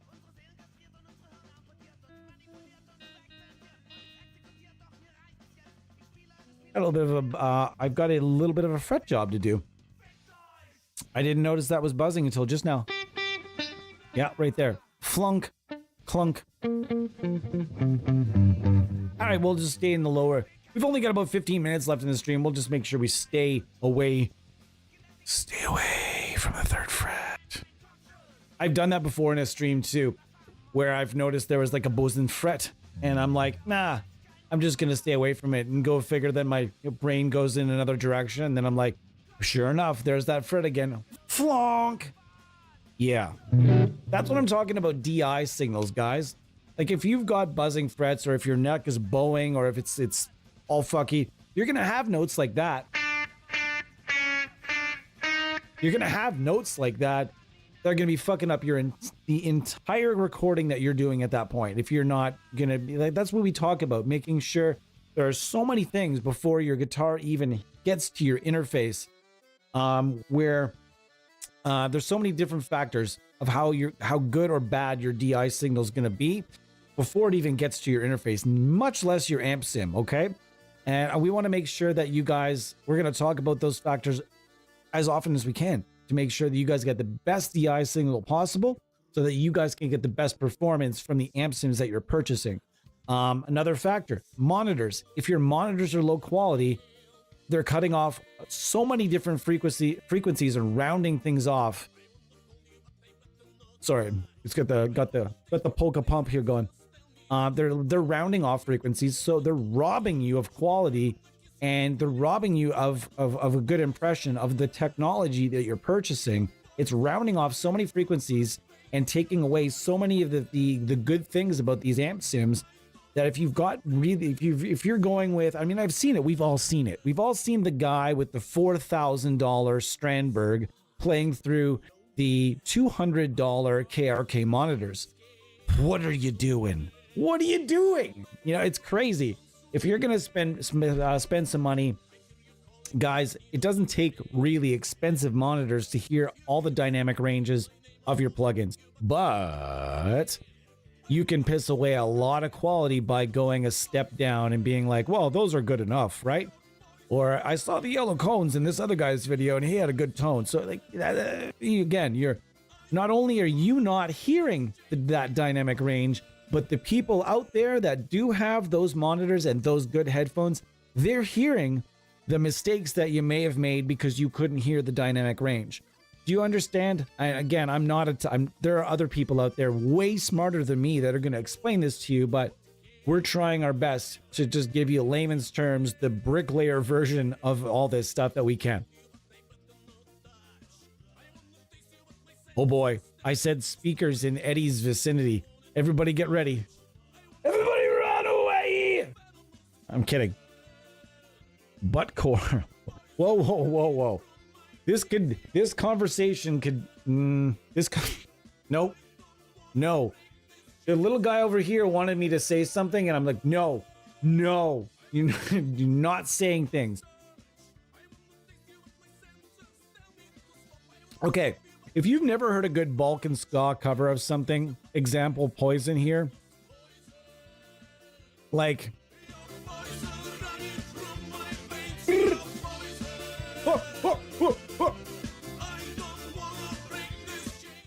you really got to go and check out some Balkan ska covers of things. They'll make you happy. Like, for example, It's My Life by this very band here, whose name I cannot pronounce. Selo Iludi. I think they're from the Ukraine. This kid in my class from the Ukraine has heard of this band. He knows who they are. Apparently they won some sort of competition. in the Ukraine. And anyways, they do a couple of fun, really fun covers. If you guys want to go and check them out, "It's My Life" is my favorite one by by far. This guy goes off, and it's a lot of fun to listen to. So I highly suggest that you do it. All right, so we're hanging out with Lunchbox Amp Sim, and we've also been going over the STL tonality. Howard Benson. Oh, Howard Benson is such a good plug in this one. And then the clean tones that you might not have thought about, because I mean, I haven't seen a lot of videos that really showcase the then again, I don't watch enough YouTubers. I should probably watch more YouTubers, but when I watch YouTube, I don't typically watch stuff in this category, so I'm not really sure who's doing what, in all honesty. The guys on the team here, they kind of keep me informed, but I mean, it's not that I don't support other YouTubers. I know a lot of them. John Simons is a friend, and he's a wonderful person, and he's doing some big things these days. I really love his work, so want to make sure that that gets out there as well. But I haven't seen a whole lot on the clean abilities of the Boogie Suite here, and I'm really impressed, guys. I'm really impressed.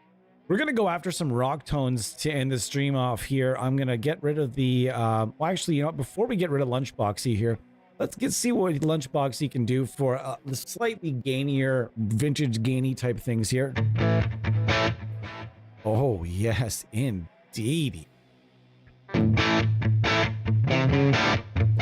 Oh, oh boy. What a guitar tone. I know we're all over the place, squirrel brain, but holy fuck. Guitar tone. Tone break.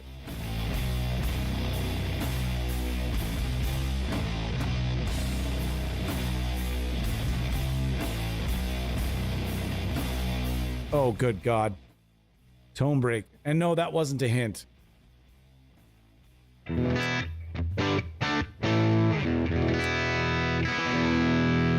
We're cheeky here. We're a little bit cheeky around here, guys. And if we're checking out the rockability, let's check out this pedal right here. This is their Klon Centaur. And I let's be honest here. Have any of us ever touched a real Klon Centaur or had a chance to play on one? Absolutely not. There was one guy that I knew way back, a local guitar player, a blues guitar player. His name is Mark.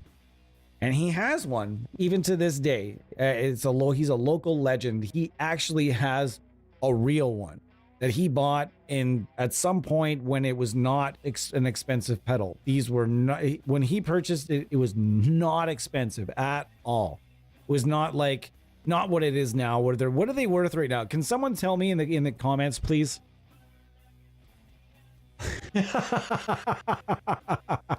Nolly uses monitors that cost $40,000 a piece.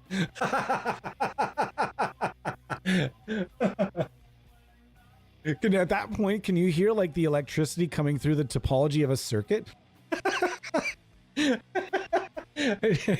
Oh. Holy fuck. I had no idea. Guys, I was simply suggesting like a set of Atom Audio. I use Atom Audio T7Vs, and they are not expensive monitors. They're like, I think they're under $500 for the pair. I think they're still under $500 for the pair. They could have gone up because, like, fucking face it, everything has gone up 900 fucking %. Bah. Fucking stupid ass inflation. Arrgh. Shrinkflation in any event. That being said,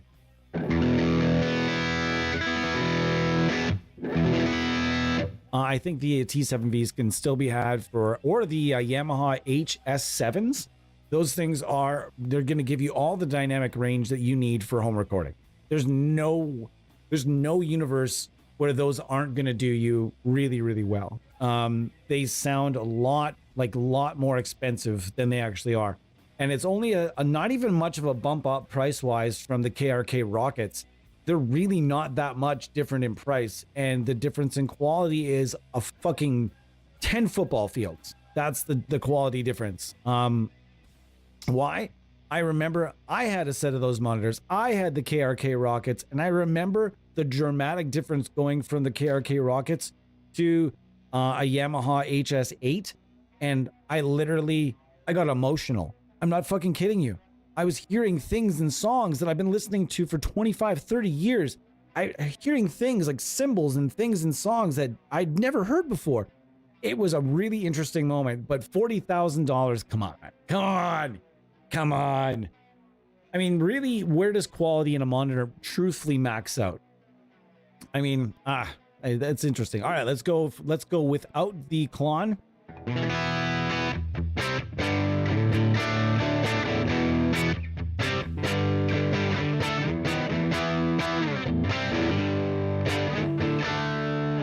And this is go right here.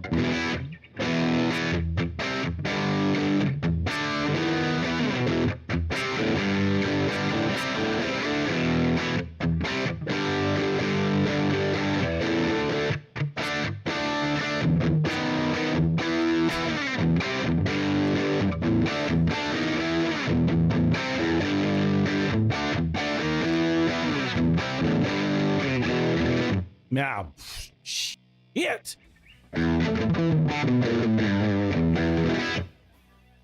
Man, I tried learning a little bit of Carry On My Wayward Son the other day, and I was immediately defeated by that song.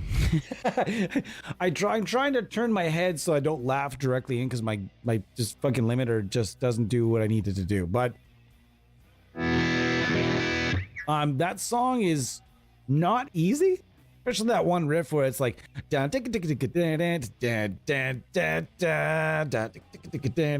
they play it so often. We watch Supernatural, so every time there's like a season finale, they do the "Carry On My Way," and we're like, yeah, and then it makes me think of that song, and I grab a guitar and I've got to learn a riff or two. Same thing happens every fucking time. Shout out for Supernatural out there. There's like one person that's like. Anybody that I'm sure someone just called me lame. Someone out there just that's gonna watch this in the future is like, fuck, dude's talking about Supernatural. I'm never watching this stream again. What is he up to? Absolutely losing his shit over here. And we're on longer than 2 hours today, folks. I guess we're on here for another little are you having a workout?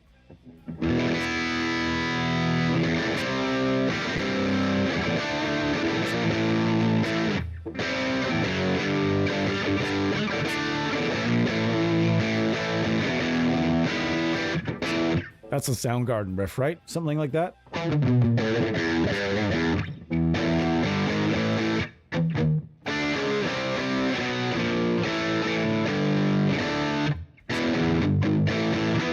Oh boy. Whoa!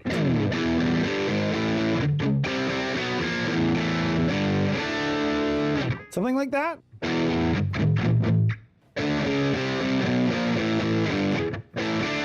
I don't think it would be that. That would be a really lame riff. It'd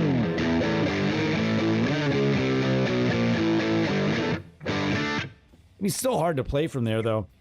Anyways, that's a good song. I don't care who says it. That song could be made way heavier. If you were thinking about playing it in like B and doing like playing it with palm mutes and then half timing it, think about that for just 1 second. Think of that song, halftime, maybe about 10 BPM slower, halftime, tuned down to B. You do the math, okay? That wouldn't actually be a bad riff. Just think about it. I mean, I said I swore no chugs.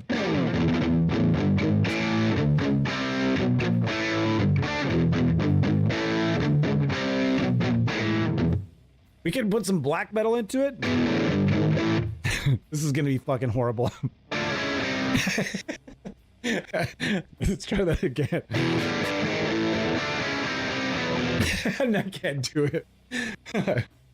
It's like that one Cradle of Filth riff that sounds like Meow Mix, but like in a minor key, and they know it sounds like Meow Mix. They fucking know. They fucking know it. Another candidate for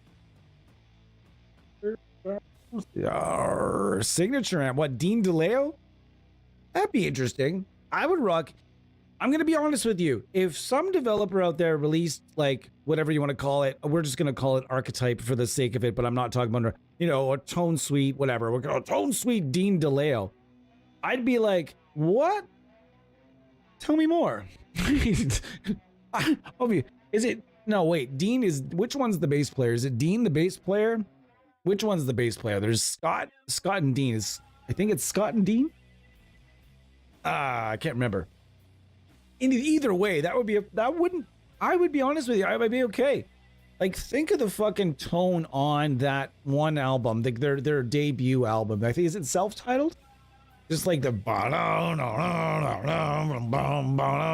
that fucking riff that tone is mean, really mean. Then they have that really that other song though.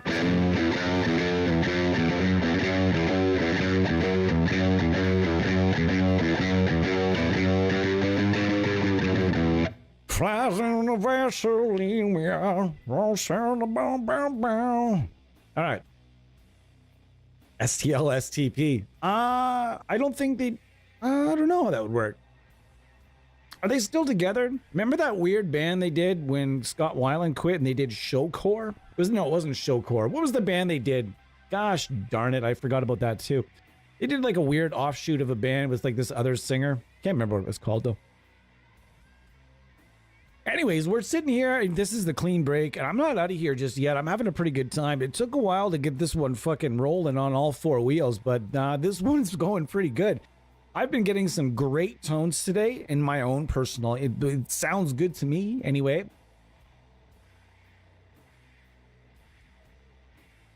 I honestly, Eddie, I agree with you. I think everybody should collectively just boycott.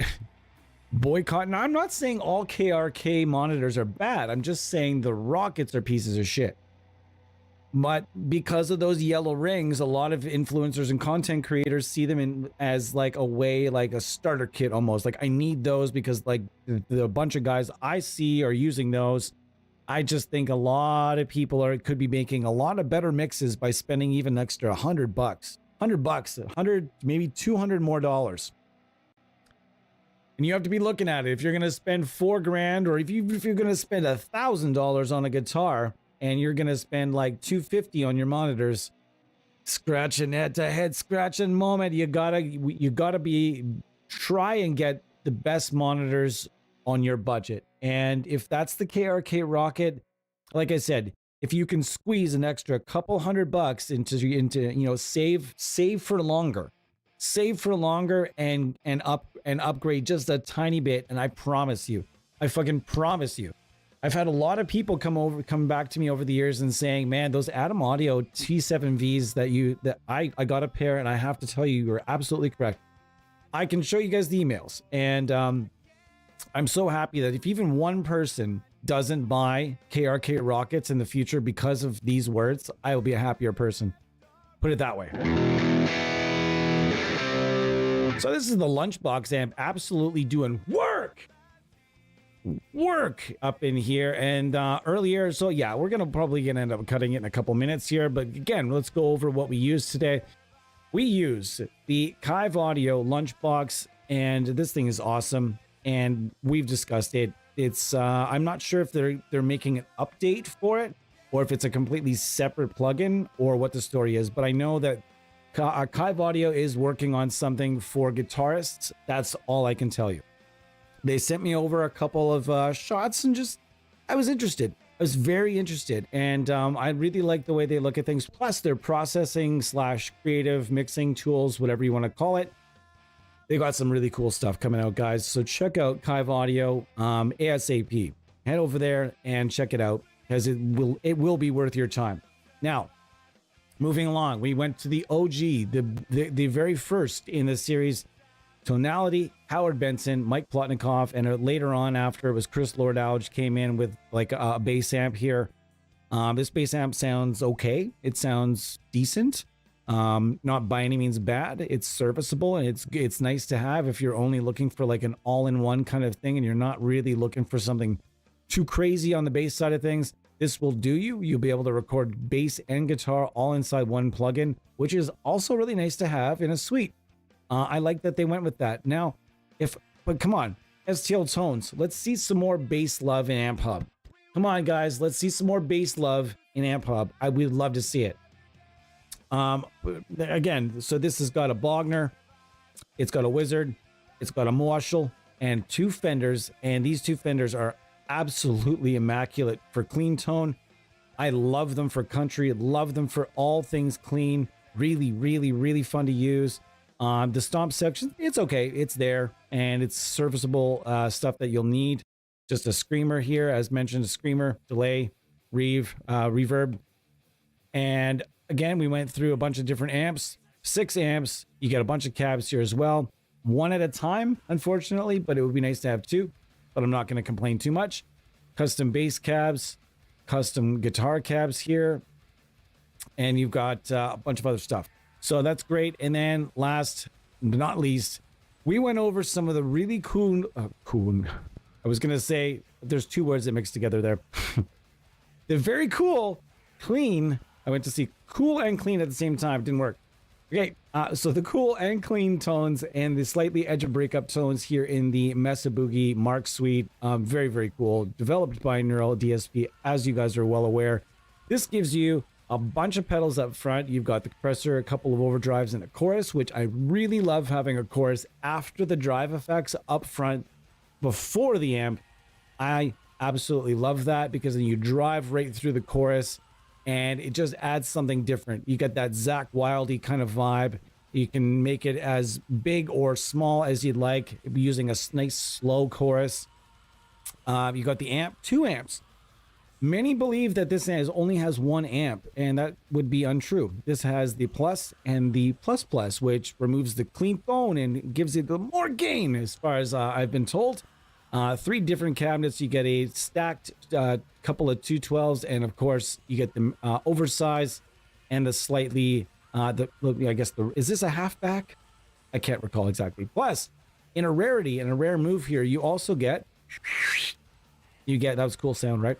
You get the back end of the amp, which is a bit of a different move. Neural DSP doesn't typically do the back end of the amp, so that's pretty cool to have.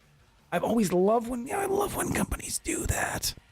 I'm one of those guys. I love when companies do the back end of the amp, even if it's just like for 1 or 2 different things. I like to see it, you know? It's there. Makes me feel like, makes it just feel nicer. What are you going to do? I don't know. As long as the tone's there though, right? All right. So that has what it has. And of course the back end's got your delay and your verb and a little bit of an EQ here. Although, wait a second.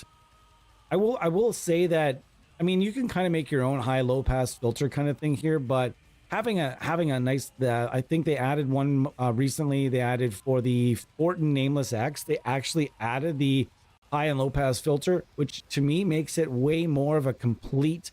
You can almost use it completely as is and just add a limiter later, add a limiter after it almost in that way if you're not looking to do too much work in the EQ. So again, these are 3 terrific plugins that provide all kinds of really great tones, from crystal cleans to that edge-of-breakup sound that we all kind of know and love. I don't care who you are. That's not edge-of-breakup, but still, actually, that's not a bad DI though. Look, no plugins armed whatsoever.